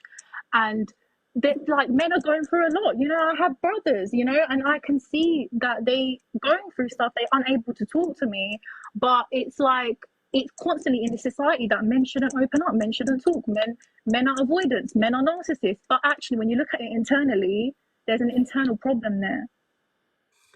I definitely hear you, and I actually agree 100%. You know what I mean? Like, there is a need for space for men to be able to, you know, be better, grow, and heal, etc., from that particular space. So I'm not going to be against what you're saying. They should, you know what I mean? Yeah, they should, 100%. And it is an agenda issue, because women can be like that as well. But more time, I just feel like in the society that we are, men are unable to fully express how they feel. Even to their own brethren, they don't talk about it. They don't say, oh, you know, I'm not feeling good today. I've had a bad day. They just pretend everything's fine. And it's like, if you're going to get in a relationship with a woman, you're not able to express yourself, then that's the problem. That's the issue. I hear that. But, you know, like, so something that I've noticed with you is very interesting. Okay, go on. You don't do silence at all. Who, me? Yeah, I'm a very expressive individual. Like, I like to speak a lot. I'm a very vocal person. And I think with me, it's not that I want to talk and talk, but it's like I've got a lot to say. It's not that I know what I'm talking about, but it's like there's a lot of things in my mind that I feel, and I keep it to myself, and I don't talk about it to people. Do you know what I mean? And it's like, when I have the opportunity to talk about it, I will talk about it. But a lot of the time, I keep it to myself. So in a sense, I'm an avoidant as well, because I do suppress my emotions in some capacity. That's fair. Could be a fifth of one. They carry. Yeah, definitely. I don't think I'm completely anxious, but I just feel like, yeah, I have a lot to say. I've got a lot to talk about, basically. Which is fair. So, and the reason why I mention it is not necessarily that you actually were speaking a lot. Actually, it's more of a case of you don't wait for the sentence of the other person to finish before you jump in. I don't know. Okay. Yeah. Sorry about that. No. I'm not. It's not to say don't do it anymore. No. I'm pointing out something. So if you're dealing with a man, he's going to shut down. No, of course. Because imagine there is 10 people. I've been told I repeat myself as well, which is a bad thing. Okay, well, you know. Yeah, I've been told, like, you repeat yourself quite a lot. You're very vocal. You like to express a lot. You're very expressive. You like to say a lot of words of affirmation, which can be smothering to an avoidant, and I get that. But like, that's to anybody. No, of course. Because you just did it again. You didn't let me finish before you jump back in again. And I'm not saying it's bad. I'm doing this so that you can actually start to see No, what, 100%. what's going to happen to in a relationship, right? But the reality of the situation is you're not going to let someone, okay, and I want to give you an analogy. Imagine you have 10 pieces of cake, and every time your hand reaches in to grab the piece of cake, it's getting to the last piece of cake, you grab it fast again. You're not letting anyone have a piece of cake. Yeah, no, I get it. You get what Yeah, I'm I've saying been, to you? do you know, I've been told I'm like a yapper, like I yap so much. You know, like just people that yap. Yeah, I've been told that a lot. I just love to talk. You got you've got to let it land and then be okay with silence a little bit. You know what I'm saying to you? Like allow the plane to land and let it rest. Because every time you fill in the gap, right? Every time you fill in the gap, what ends up happening is the other person can't fill in as much. So you're actually gonna miss a lot more because you're not actually listening as much. You're talking more. So you have to allow yourself also to be able to. And by the way, you actually like when I'm talking to Milana, it's not like you interrupt or anything. It's not one of those. Yeah, she's a calm Yeah, individual. you're not one of those people where you're interrupting per se. You're engaged in a conversation that we are having, which is fine. But what I'm saying to you is, if you're having a one-to-one, right, and you want your man to open up, by the way, and you want him to open up, you have to give room to let him open up. Because as soon as he doesn't open up, you immediately want to. It seems like you're immediately going to jump on it and say something. And then when you do that, you have robbed the opportunity of the other person to be able to say something. Sometimes you need to sit in silence for 2 to 3 minutes. Now, the reason why you won't be able to do that is because you're uncomfortable with silence. I am. And, you just, I and am. that's again, you see. So when And you're you know, I have an dealing with issue your as well. partner, It's so funny. I have an issue when people are like, I need space. Like, it could be friends, it could be family, it could be like a lover, whatever. They're like to me, I need space, I need some time away from you. I'm like, and they're like, nothing personal. And I'm like, yeah, that's fine, I get it. But then internally, I'm like, oh shit, maybe I did a bit too much. Do you know what I mean? Maybe I've spoken a lot, or like, maybe they just need some time to like self-regulate themselves. But for me, it's like, I don't feel like I need space from anyone. I don't feel like I need to have space from people that I care about. But these people then internally need that from me, and then I manifest it in a negative way because I'm like, is there something wrong with me? Why do people want space from me? Do you know what I mean? And it's like a lot of the time, I generally feel like lonely in that capacity. Like I feel like I don't have companionship, and even when I do, people kind of want that space away from me. Do you get it? yes. So you see what we said about earlier on about having that self-awareness. It's Yeah. important, right? Because you No, said 100%. people avoidance don't have self-awareness, and No, they don't. now we're No, seeing no, that you don't have it either. no. But I never said. I said I'm emotionally aware of my stuff. I never said I was. I never. What? I'm confused with what you said. What did you say? I just said you're not. I said you said that everyone that's avoidance are not self-aware, and I No, said, they're not. and I'm saying to you, neither are you. This is why we're in these situations. No, of course. But I know I'm not self-aware because I would have not been in that situation if I was. So why are you Or blaming the avoidance on my day? Why are no, you saying no. the Listen, avoidance? I'm blaming the avoidance because they are the ones that make you feel anxious. Because before being in the situation, I was not feeling like this. Do you see what I'm trying to say? Okay. Do you get what I'm trying to say? They make you question yourself. They make you question yourself, and that is not a nice feeling. Because before dealing with an avoidant, you feel secure. You feel grounded. You know what you want. You know what you're doing. And even during the situation when you're with the avoidant, you know what you want from that person. You know what you want to develop with that person. But internally, they are confused. They make you confused, and then you're in a situation where you don't know what you're doing. You're in limbo, and then it internally makes you feel anxious. And it's like, i'm not I'm not a general anxious person, but it's like these people make you feel like that. You're not a generally anxious person. No, in a sense, in the capacity of like generalizing it in a general aspect, I'm not anxious all the time. Like I'm not an anxious person like that. No, you are because you can't stop talking. That's a part of the anxiousness. No, I can't stop talking because it's suppressed. I don't talk about it towards people. No, but you're okay. So observing the behavior, right? You jump in because of the anxiety of you not feeling. Because again, you're trying to connect, right? So for you, you're having conversation to connect, which is fine, right? Your anxiety plays a role because when you start jumping in without having to pause, that's the anxiety. Remember that the whole thing is about separation anxiety. You're not able to give yourself a little bit of a pause to rest. So actually, when the person's speaking, right, when I don't even finish my full sentence, you'll be like, yeah, but let me just say that, and you go on and you take it. Right? Because your anxiety is playing a role. So you're anxious before you meet that avoidant. That avoidant isn't what's making you anxious.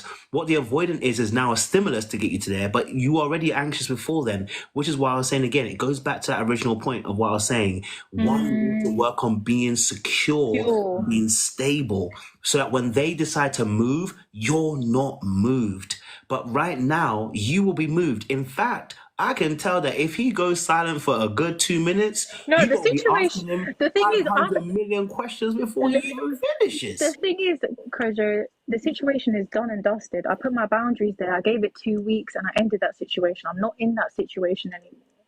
But I feel disheartened, and I feel annoyed because I gave a lot and I didn't get nothing back. But did you give a lot? Because right now, with the way we're talking, it will look like you gave a lot. Right now, if somebody was to watch this and they would ask if you're the host or I'm a host, if you give a lot, Sorry, yeah, sorry. it's about No, no, no. it's funny. It was funny. See, if No, you I'm coach me, huh? if you coach me, it's a long day for you. Oh no, we got 45 minutes. This is on TikTok. I can do this because I'm going to pray in a few minutes, so it's cool. But I'm saying to you, like, what ends up happening is I'm saying to you, like, what I'm saying to you in the sense of is, right, that for you, you are.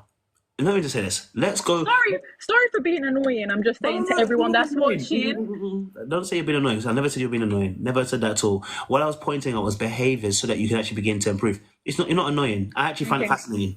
So going back to the very beginning, when we first started this conversation, the reason why I keep going back to this is because I want to point out to you when you first started this, and this is what anxious people do a lot. And I'm going to say this at the very beginning. Anxious people tend to look at the other party and be like, they're their issue. They do this, they do that, they do this, they do that, they do that, and then they don't see how they show up. And now we are getting you for an hour and a bit on this particular live. We're seeing how you're showing up. We can see that you as much as a problem as they are as much as a problem. And that's what No, I'm of trying to course. highlight in the very beginning, that a lot of times, yes, you can feel the frustration. You're going to see what their issues are. You're going to see how they're not doing what they're supposed to be doing. But how are you showing up? It's what we were saying in the very beginning. Now we are seeing how you're showing up. If Yeah. you are dealing with somebody, whether they're secure, whether they're dismissive, whether they are fearful of one, whether they are anxious to, whatever, they're gonna feel some way because you don't allow for space and gap. Which means probably the way that you don't allow space in a conversation verbally is probably how you don't allow space in the physical realms. I bet you like to be underneath somebody's armpit. Yeah, I like close physical. A Yeah, lot. physical. A lot. You want to be in their Yeah. skin. And that is beautiful. It's wonderful to have at times. But when there is no, again, when the person feels like they're being overwhelmed, the problem that someone's gonna have, let's say for instance, an avoidant person's gonna have of you, right? Is that they're gonna be afraid, and again, this is their projection, it's not Okay. necessarily the truth. Their projection is gonna be, if now you want to live in their skin and you always want to be up close to them and always talking to them and always with them, right? If they say, I don't want you to be that close, that I need some time alone, you're going to read it as, we're abandoning you. Because you said that earlier on. You said, like, it feels like, why does no one want to be around you? Yeah, but But the thing now, is, I'm Kojo, going to the be thing is, stable. as an avoidant, they don't even tell you that they want space. I was the one to be like, you need space from me. You need to sort yourself out. Mm, They never said that to me. I said that to them. So they never voiced that they needed space. I noticed that by their actions. So I mm, gave them the space that they needed, and they were still texting and communicating with me, even though it was very obvious that they needed the space. And mm. it's like, in that capacity, it's like, you're saying you want space, but you're still messaging me. You're still talking to me. Why? I'm giving you that space. You want that space? I'll give it to you. And it just puts you in a confusion, because it's like you're having such a good period with them where you're connecting. You feel emotionally connected. You feel physically connected. Something's happened. You pull away. You need space. You don't voice that you need space. So I'm telling you, oh, I can see that you need space, but then you're still texting and trying to maintain something when you clearly can't withhold it. Mm. And I gave it a week, and then I realized, you know what, they need to work on themselves. I noticed stuff about myself that I need to work on, but it was a point where the boundaries were there, and I had to leave the situation because I didn't know where I stood. I felt confused. I felt unworthy. I felt like it wasn't enough, and it was just like I had to end the situation. Well, listen, I definitely hear what you said on that, and that person needs to take accountability for not being able to fully explain what's going on with them and what's in their heart and what's in their mind. So they need to be accountable for not communicating with you on that particular respect. So that's something that they have to hold as accountability for themselves. Yeah, 100%. Milana wants to ask something. Yes, Milana. Okay, so I just wanted to ask, right? We spoke about accountability, we spoke about understanding and having boundaries, right? But when it comes to avoidance, right? Because there's a president, I don't know if you noticed, but there's a president, Lily, that's the president of avoidance. Yeah. Real, She's the captain. for real. She's the captain, You yeah. guys going back and forth. So, how would you say, yeah, because you are a DA, right? Yes. So how would you go about like a relationship? So how would you say somebody needs to behave, right, with an avoidant? Because the reality is, when you're an anxious or like, I don't even know what other attachment style, right? Even a secure attachment style, you would want the natural things like, physical touch. You would want to be in their space. You would want to be like, you naturally, if it's a healthy relationship, the words "I need space" naturally it shouldn't come out because it's like you guys are good, right?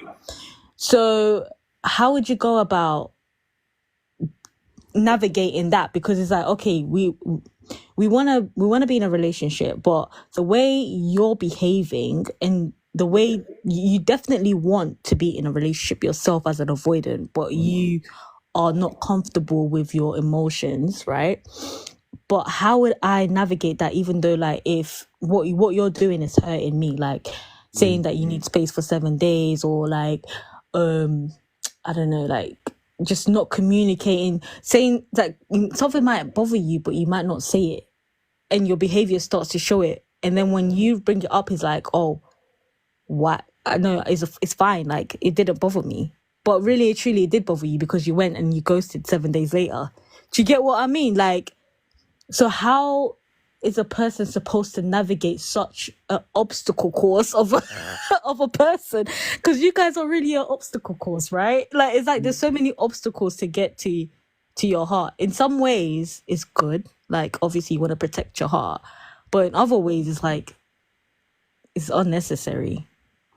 Yeah, listen, look, it's a good question. So, okay, so making first understand that, we got to communicate we got to communicate with people, right, in a way that lets them know that first and foremost we're inquiring before we are judging, right? So, hold on, let me just mute everyone so no one's judging.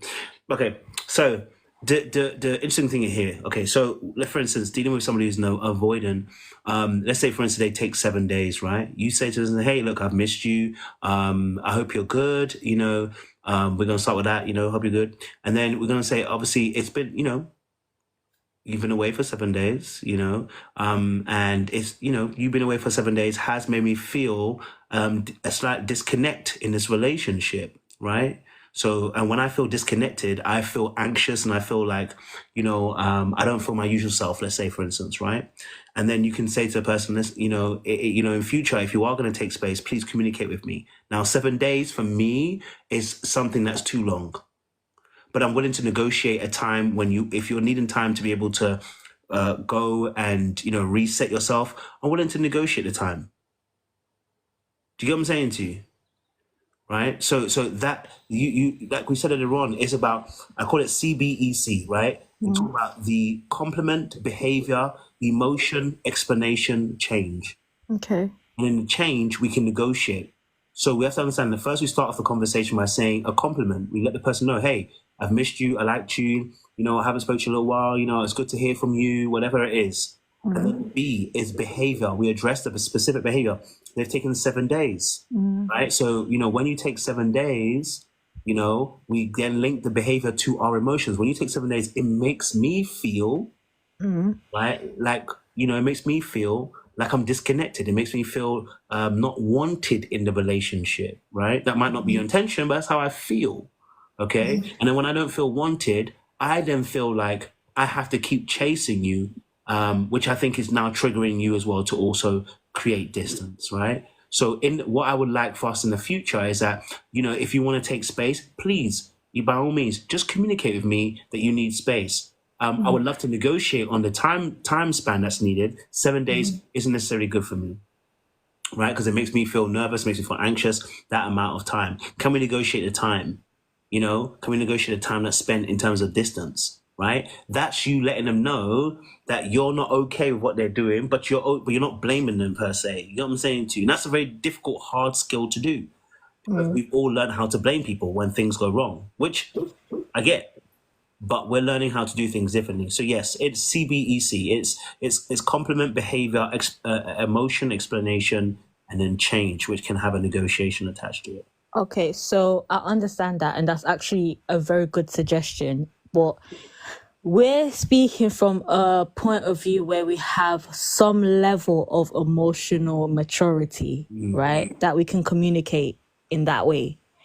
But say for the average person that hasn't done the work, not in a sense where they don't even they understand the basics, but it's just like, it's still hard to navigate, right? Because as an avoidant, wouldn't it be harder for you? I don't know how you guys operate, but I've heard that when people tell you about their emotions, that's what triggers you guys. Like, so if I was to go to an avoidant and say exactly word for word what you say, wouldn't that trigger them to feel like, oh, she's asking too much of me, it's getting serious, like that means she cares too much, like I need to back away. Do you know what I mean? Because it's a point, you're showing emotions and they don't deal with emotions. No, it shouldn't trigger us, because again, you're not blaming them. For instance, when you said, obviously, I appreciate that you need time alone. You let them know that you are understanding of their time that they need alone. You didn't judge them. You see what I'm saying to you?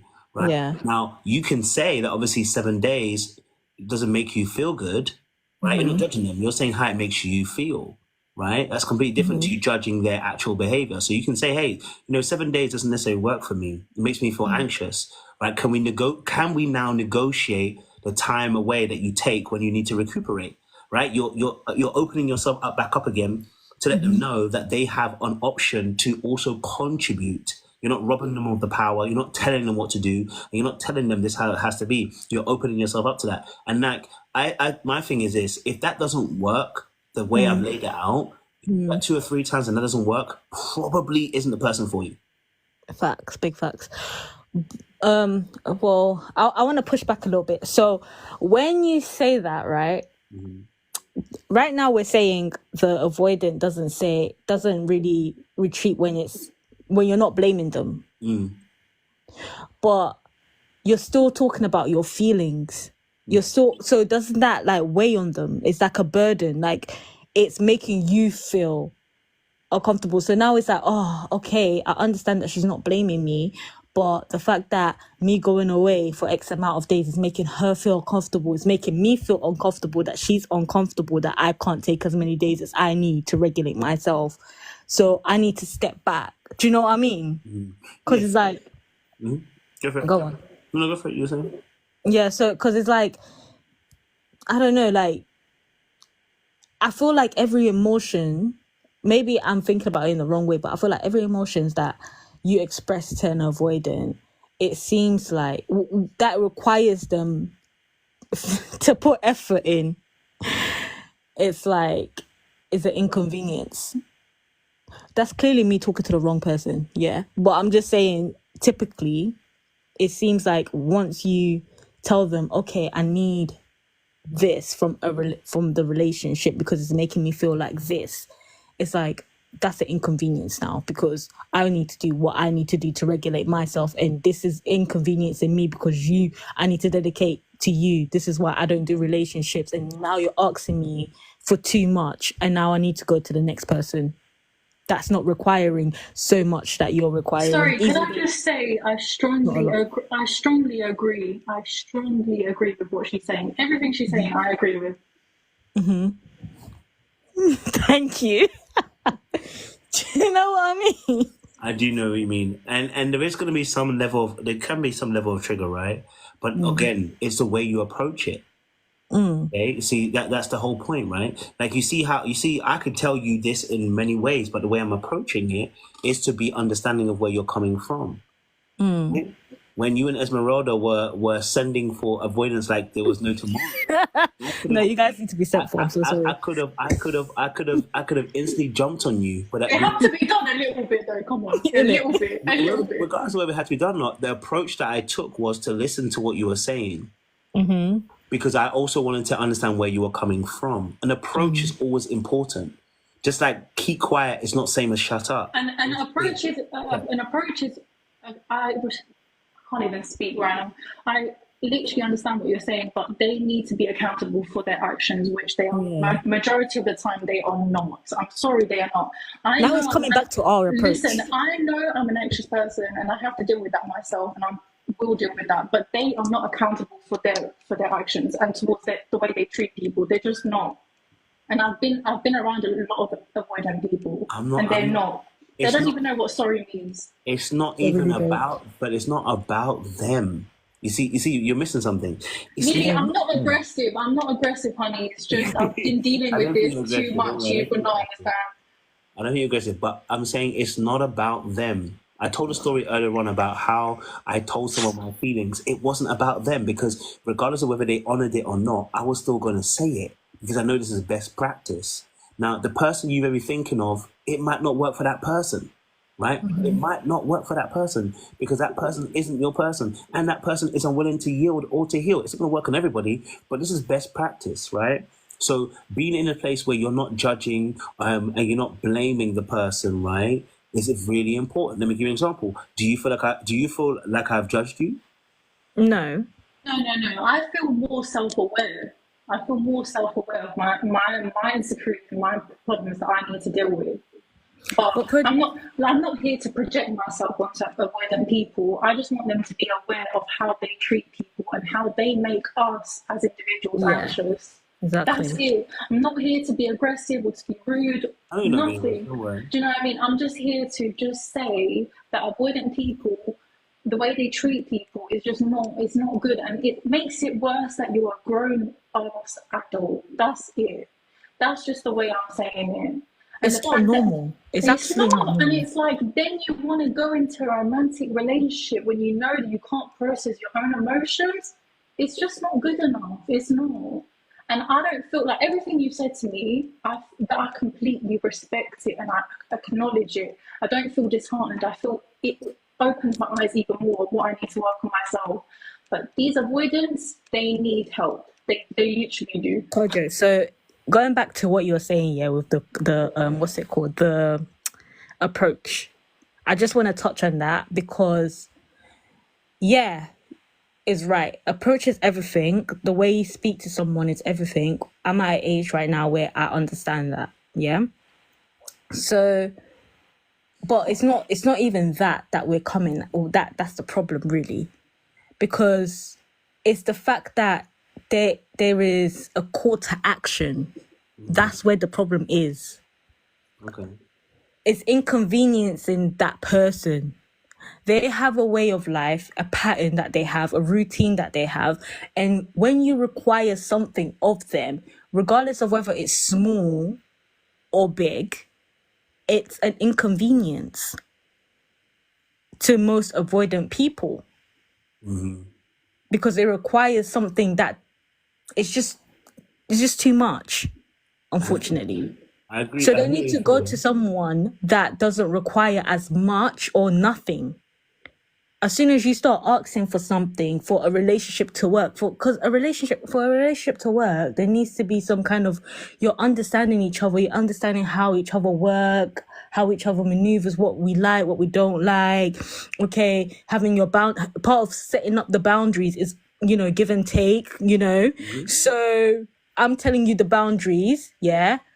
And then you're listening to my boundaries, but you as an avoidant, you want to see how much you can push and push and push against my boundaries.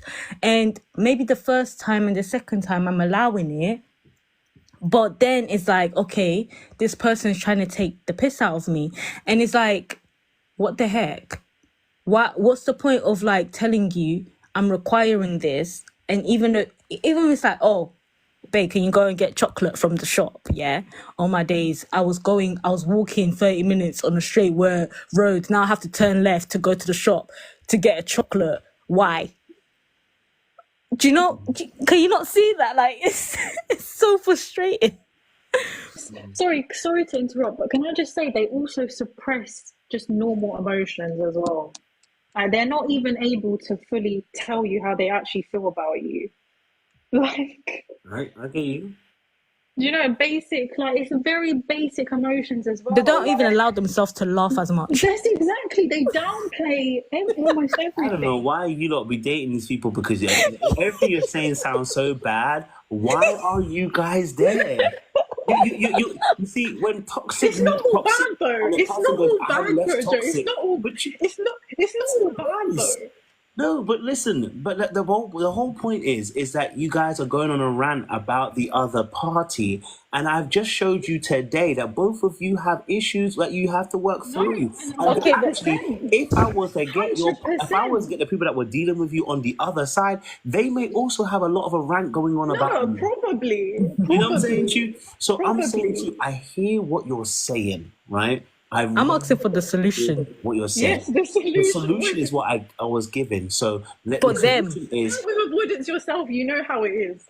I do, but the relative situation is, again, tone is very important. The word choice is very important. Not having saying that, and again, saying things in a way where I've said it in a way, and I've said it in a kindness of way, but I'm like. Even like I said, that's why I pointed out that with Esmeralda, I said when you're saying it, if you don't give people space, you've jumped in 3 or 4 times. I'm sorry. If you do that in a conversation with somebody, right, and you don't even notice that they're doing that, if you don't notice that you're even doing that, right, you're going to destroy the work that you actually did. You see, the level of assertiveness is based upon your silence. It's not based upon your talking.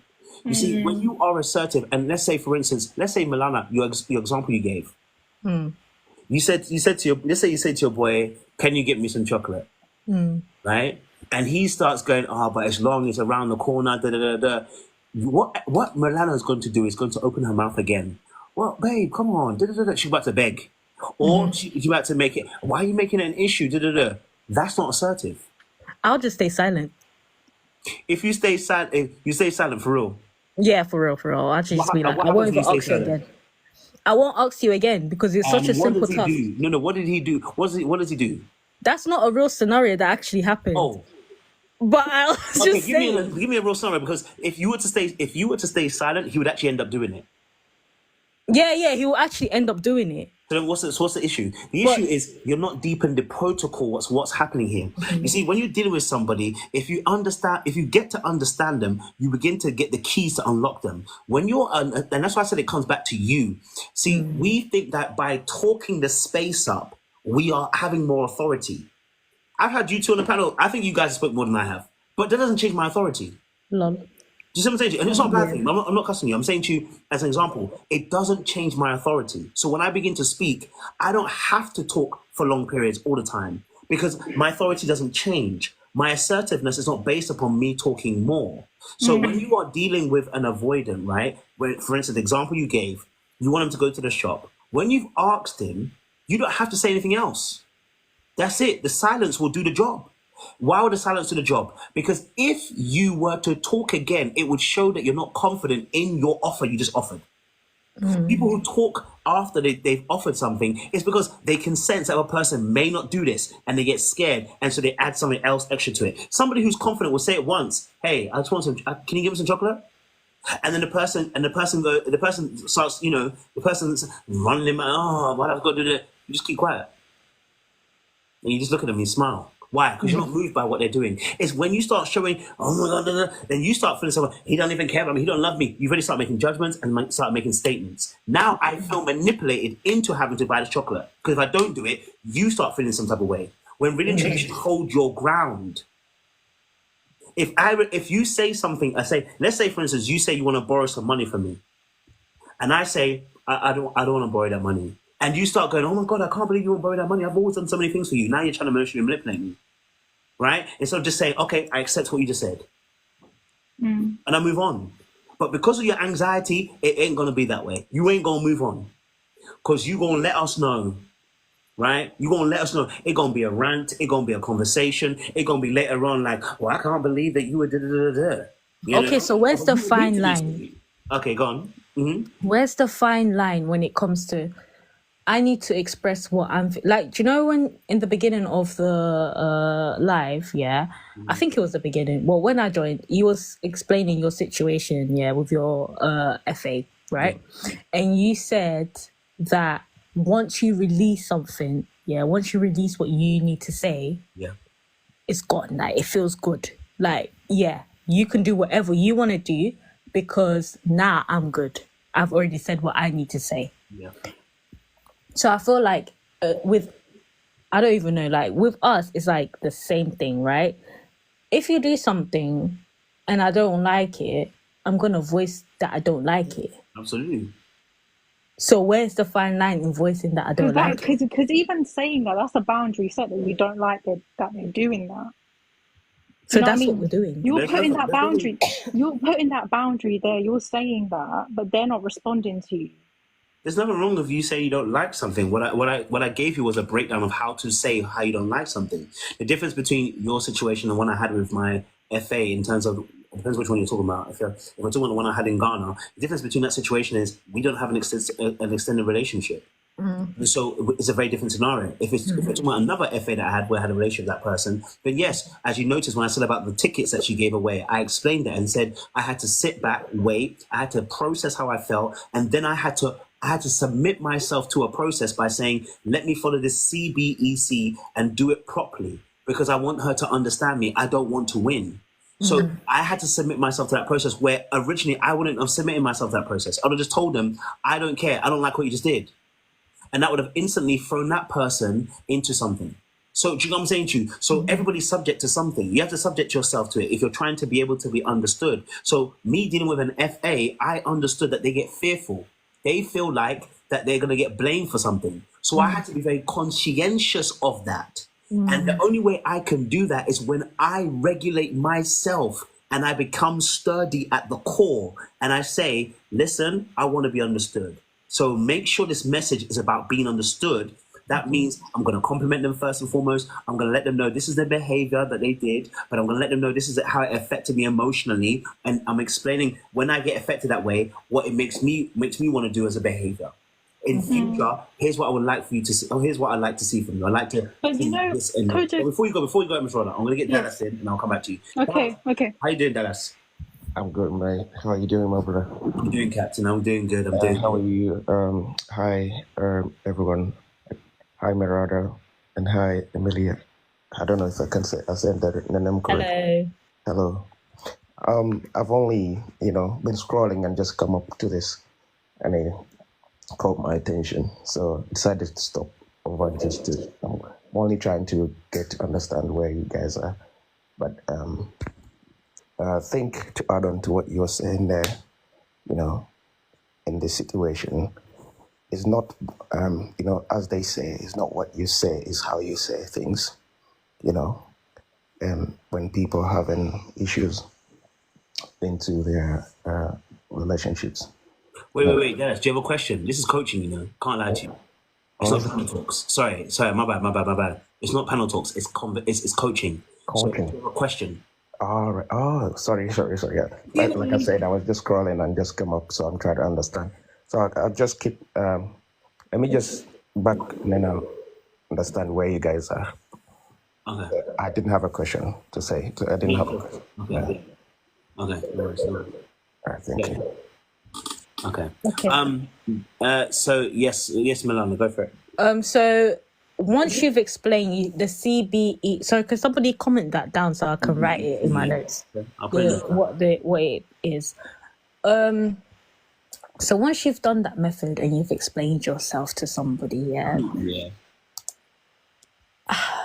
and they come back, like say for instance they ignore that message. I feel like avoidance, they know how to like trigger you, right? So say for instance they ignore that message, yeah. Or they keep ignoring how like your emotions. Obviously the logical thing is to just move on. But I'm just confused how to navigate this thing called love, yeah, because it's like 1 minute the world is telling us like, okay, and even in the word, right, I'm not well equipped on the word, but I know that you're supposed to be patient, you're supposed to be understanding and all of these things, like you're supposed to weather the storm of your relationships. And when you don't, it's like the world frowns upon that. Because as you can see today, like people are like, oh, women just want a man that's like already made and not a man that's like building. But then when women like myself are dating like men, obviously I've learned my lesson, like, but dating men that are like building, right, and understanding themselves, because I'm like in my mid-20s going into my late 20s, understanding themselves, it's like, how are we going to navigate these type of situations where they're not communicating properly? Like, you've communicated, you've done the work, you've done the method, and you've taken a step back and you've breathed and you've approached it with all the gentleness and care. Because to be honest, us anxious people, if that's what I'm being labeled today, yeah, us anxious people actually see, well, I see the child in that person. Like, I'm seeing like, oh, this person, you need to be gentle with them because so and so. Do you get what I'm saying? So you're trying to approach it with all gentleness and care, but then it's like they just know how to trigger you. Like, they'll ignore you, or like they'll dismiss it, or they just, my thing is like they just try to see how they can test you and knock you off your pedestal and how far they can go. I don't know what the end goal is there. Maybe you can explain it to me with avoidance and why that is soothing method for your traumas, and why that makes you feel safe to do that to other people. Okay. Yeah. Okay. There's a heavy focus on these avoidance, by the way, but It needs to be done, though. It needs to be done. I mean, listen. I mean, I hear it, but the again, this is why I said about the over focus on the other party. It's not allowing you to see you. Again, you're still doing the anxious thing, which is you're seeing the other person. Now, of course, by the way, so let me answer the question. So, in respect to the situation, right? Again, this comes back to you being regulated, right? You see how we're having a conversation, and we've been speaking for the last 2 or so hours, right? I've kept the same tone, same energy, same vibe. That's what needs to happen. The reason why that needs to happen is because you can't get pulled left and right. You see, what you're explaining is your inability to be emotionally regulated. And then you're saying they're pushing me left and right. And how do I deal with that? First of all, by you actually healing the parts of you that need to be healed. Whenever you're feeling like this is dragging you left and right, you need to start looking inward. Don't look outward. Yeah, I get that. What I'm trying to say is, obviously I'm directing it as to the avoidance because that's where I've seen the issues. Obviously, I know for myself, like, there's always some growth to be done, of course. But I'm asking you as an avoidant. Okay. Why do the methods that you use, like you said before, they do a lot of testing? So, yeah, everyone has their own method to test if the person's theirs or whatever, but why is these testings, why does that make you guys feel secure in what you're doing? Can I be honest with you? It doesn't. That's the whole point. It doesn't actually make them feel secure. It's a temporary measure, which is why they need to heal. right? Whenever you're testing people, it is a temporary measure to make you feel secure. It's because they're dealing with their own separation anxiety. They're not comfortable. That's why they test. They test because they don't have a proper discernment they don't have a proper way of discerning people as to whether it's good or bad to come in their life. That means they need to do work. If you are testing people, it's manipulation, and you need to actually do work. So that's why when I said that, experience with the FA that I dealt with, right? That when they tested me, I looked at it and I said, "What are you doing?" I actually called it out. I said, "You shouldn't be testing me." And you can tell because oftentimes the thing that they're doing doesn't align, right, with normal behaviors, right? And so in that sense, that's where your boundaries happen, right? So for me personally, because I have a level of assurity within myself and what my boundaries are, what my needs are, what my priorities are, and I know also how to stay regulated now, not before, now. And I'm still working on it because I can be even better, right? If you now decide to go and test me, that's on you because I'm going to call you out and say, listen, I don't feel comfortable with you testing me with this situation, right? I don't feel comfortable. It feels like you're testing me at this moment, you know? So for me, I don't feel comfortable in that space because you have to recognize that avoidants need boundaries. And so, but they're looking at you. What are you doing? And I don't have to shoot you down in a plane to do so. I'm just gonna I can let you know. Listen, hey, this particular behavior here. It feels like you're actually trying to test me. Is that the case? Now I'm gonna give you an out. I don't mind giving you an out because I don't have to. I have to issue goodwill, right? So me saying, "Is it you testing me?" In my head, I think you are testing me, but you know what? I'm gonna give you the out anyway. Why? I believe in goodwill. Right, I believe in goodwill, and it will show itself if the goodwill is going to if the goodwill if you're willing to take that olive branch of goodwill, I will see in the next few observations because your behavior will actually begin to show. If you keep doing that, we have to have a conversation. See, the problem is that people are afraid to have the conversation. You're afraid to put proper boundaries across. Right? Because you're afraid of what the avoidant is going to do. You're like, I can't tell the avoidant because the avoidant is going to feel some type of way and ghost. Well, then you still have to have a conversation with them. Right? You can't ghost. You know what I mean? Like, this is not acceptable for me. Right? And when that boundary comes across and you let them know, they're going to know that, listen, you're not happy about that. But you're thinking about your abandonment. You're not thinking about just them ghosting. You're thinking about what it means for you instead of thinking about how to prioritize you.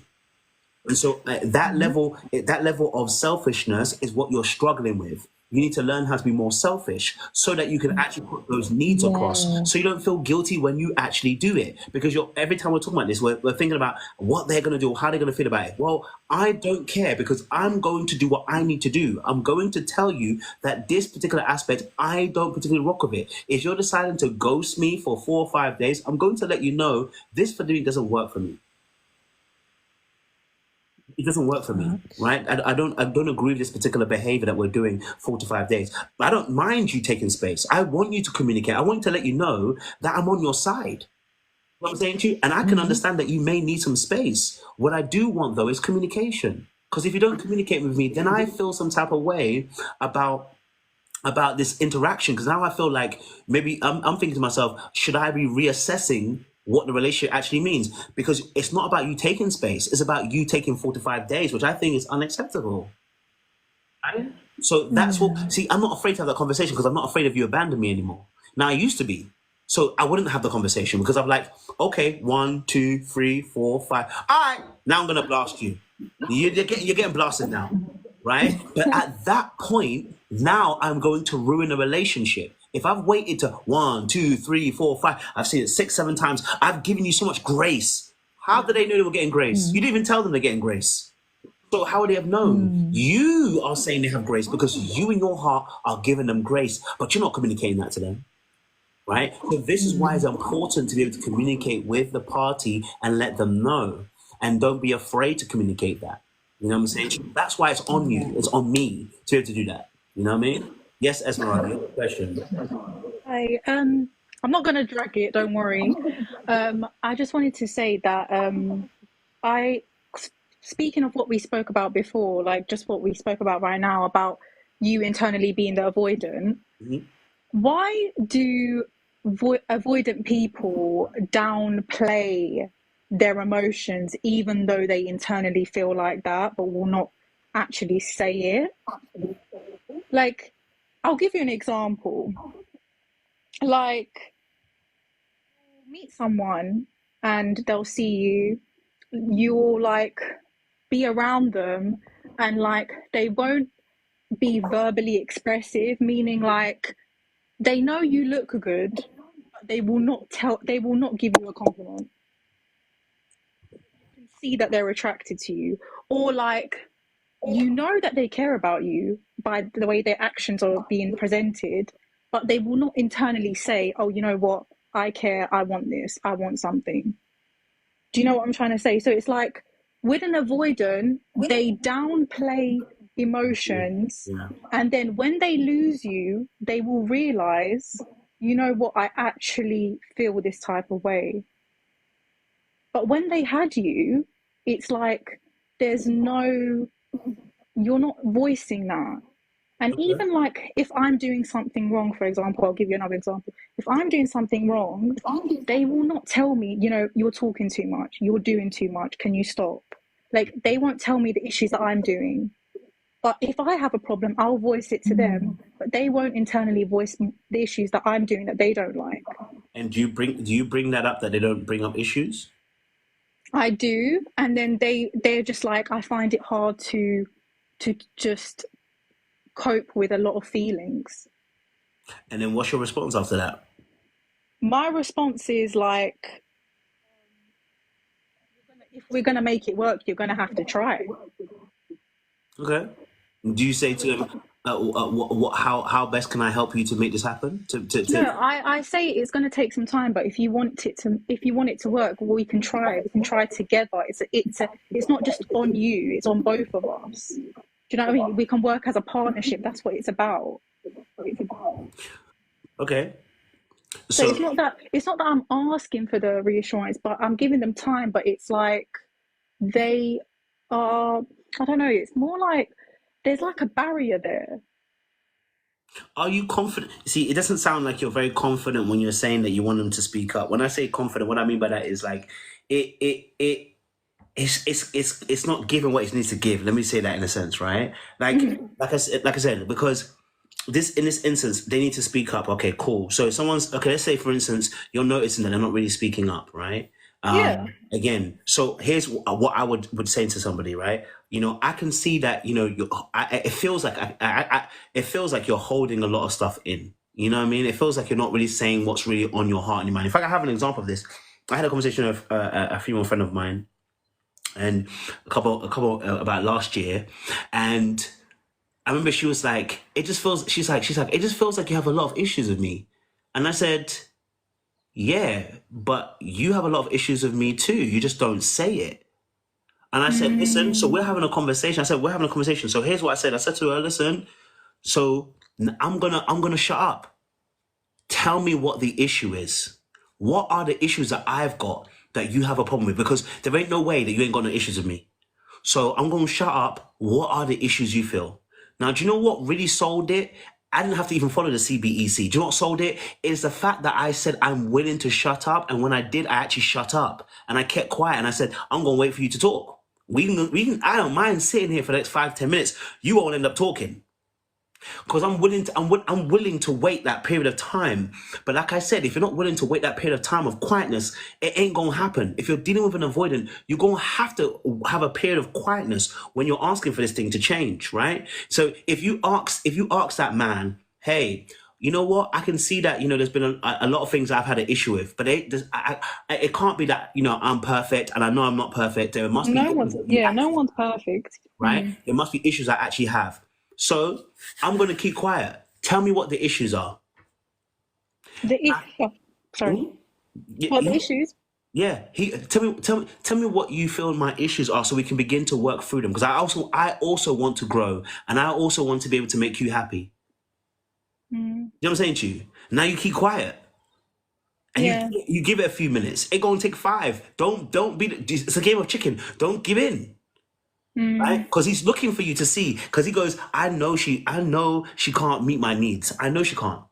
because and by you interrupting, you're going to prove his point that you can't meet his needs because you're going to want to fill that gap in. You're not allowing him to be able to even give because you want to fill the gap. Stop filling the gap. Keep quiet. Let him have his space to be able to think and process. Because he's, like he said, he told you, it's hard for him to speak up. So then what did you do to make his space easier for him to speak up? No, but he said it's hard for him to express himself emotionally on a romantic level. And it's like, so you can't even pay me a compliment? Like, that's the most basic thing. No. That's it. Pause. That's it there. Right there. Say that again. I said, you can't even pay me a compliment. That's the most basic thing. That's it. That's it right there. Even if you don't say it, it's an energy right there. That's what I'm talking to you about. That right there is what you tend to do. So what happens is when you say you can't even. This is all learning for me though. Like I'm not taking it offensively. This for me is like I need to know this. I respect that. No, I know you're taking it well. We having that conversation. So I appreciate that as well. Like so in that space when you do that, he knows. Even if you don't say it, he can read it on your facial expressions.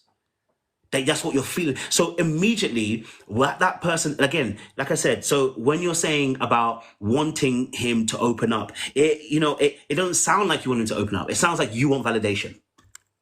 And if that's what you want, say that.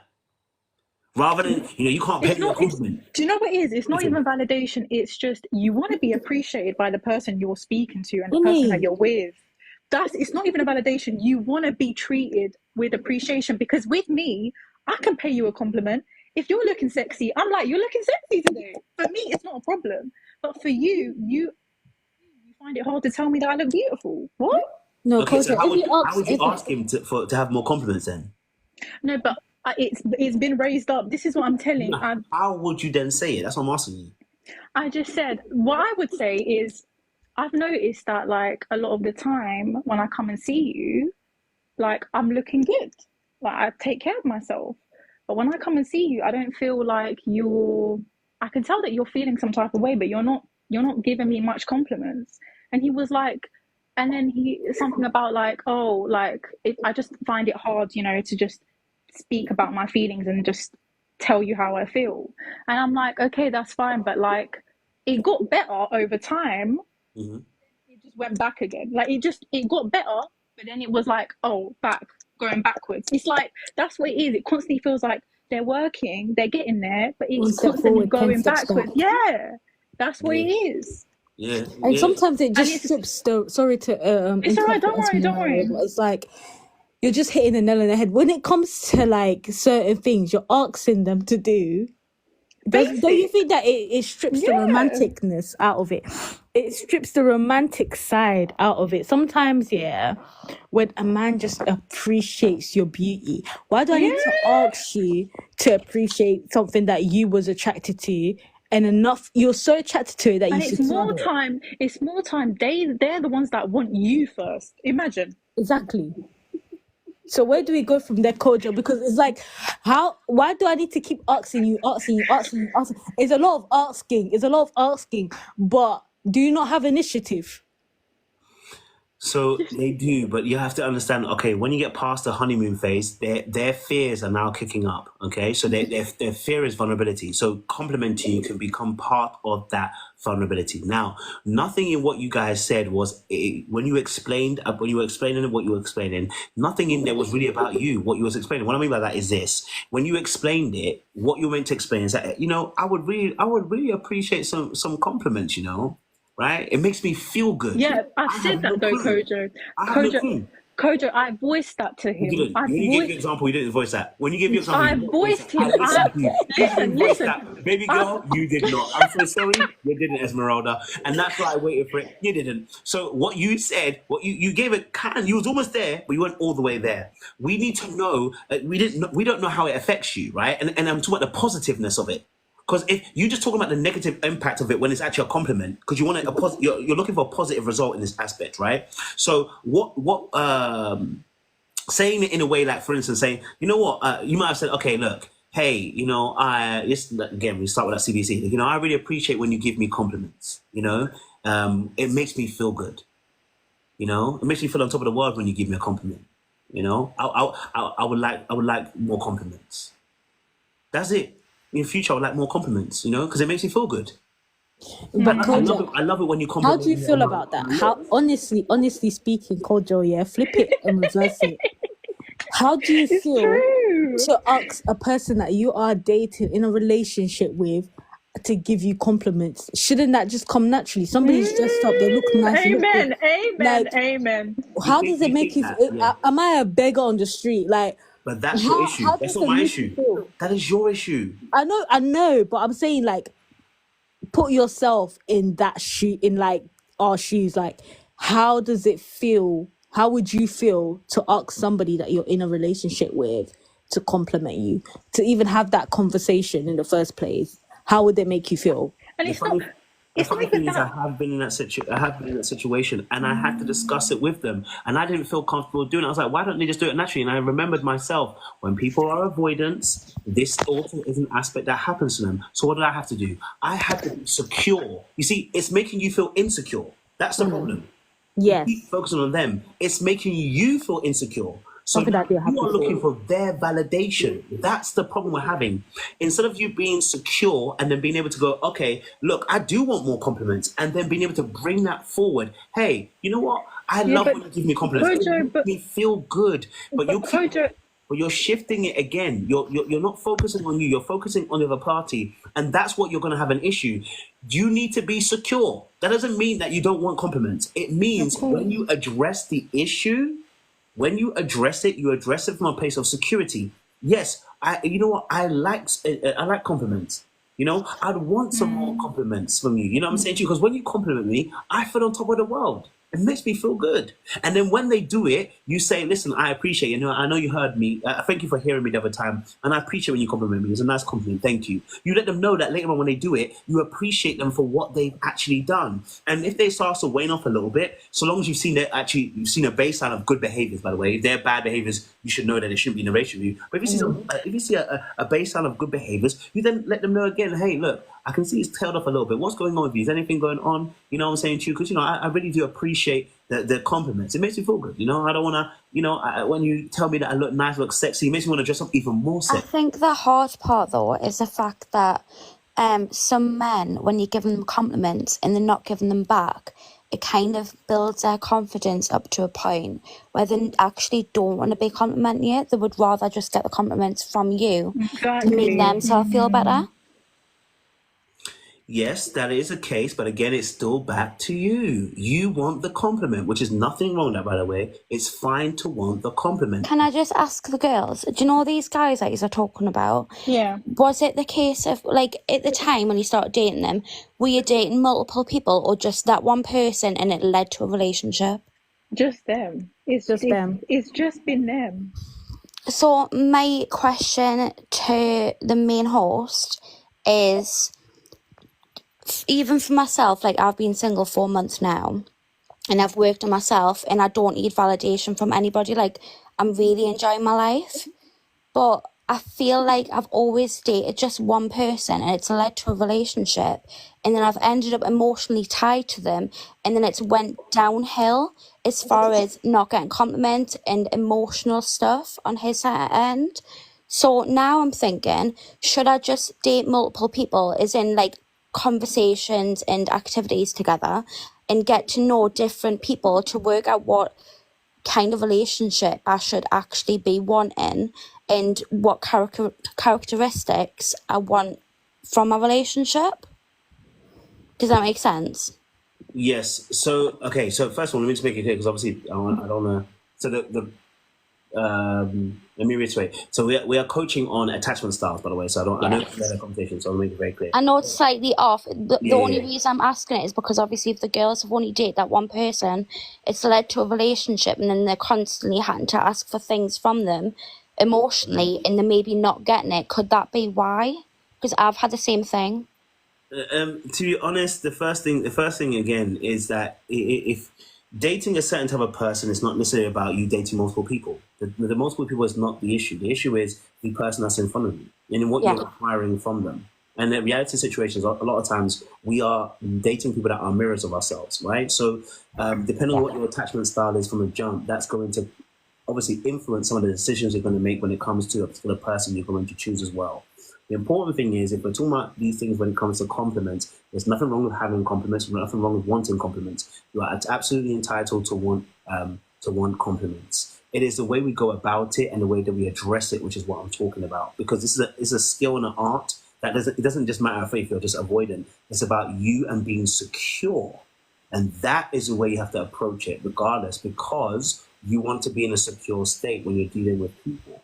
So for me personally, no, dating multiple people, it depends what you mean by dating multiple people. And again, being very careful, because how deep can you get with multiple people? My thing is, I think if you're going to talk to them, yes, have a conversation, get to know them, and quickly start weeding people out, because you know their mindset doesn't match with yours. I think that should be a quick thing if I was to say that, yes.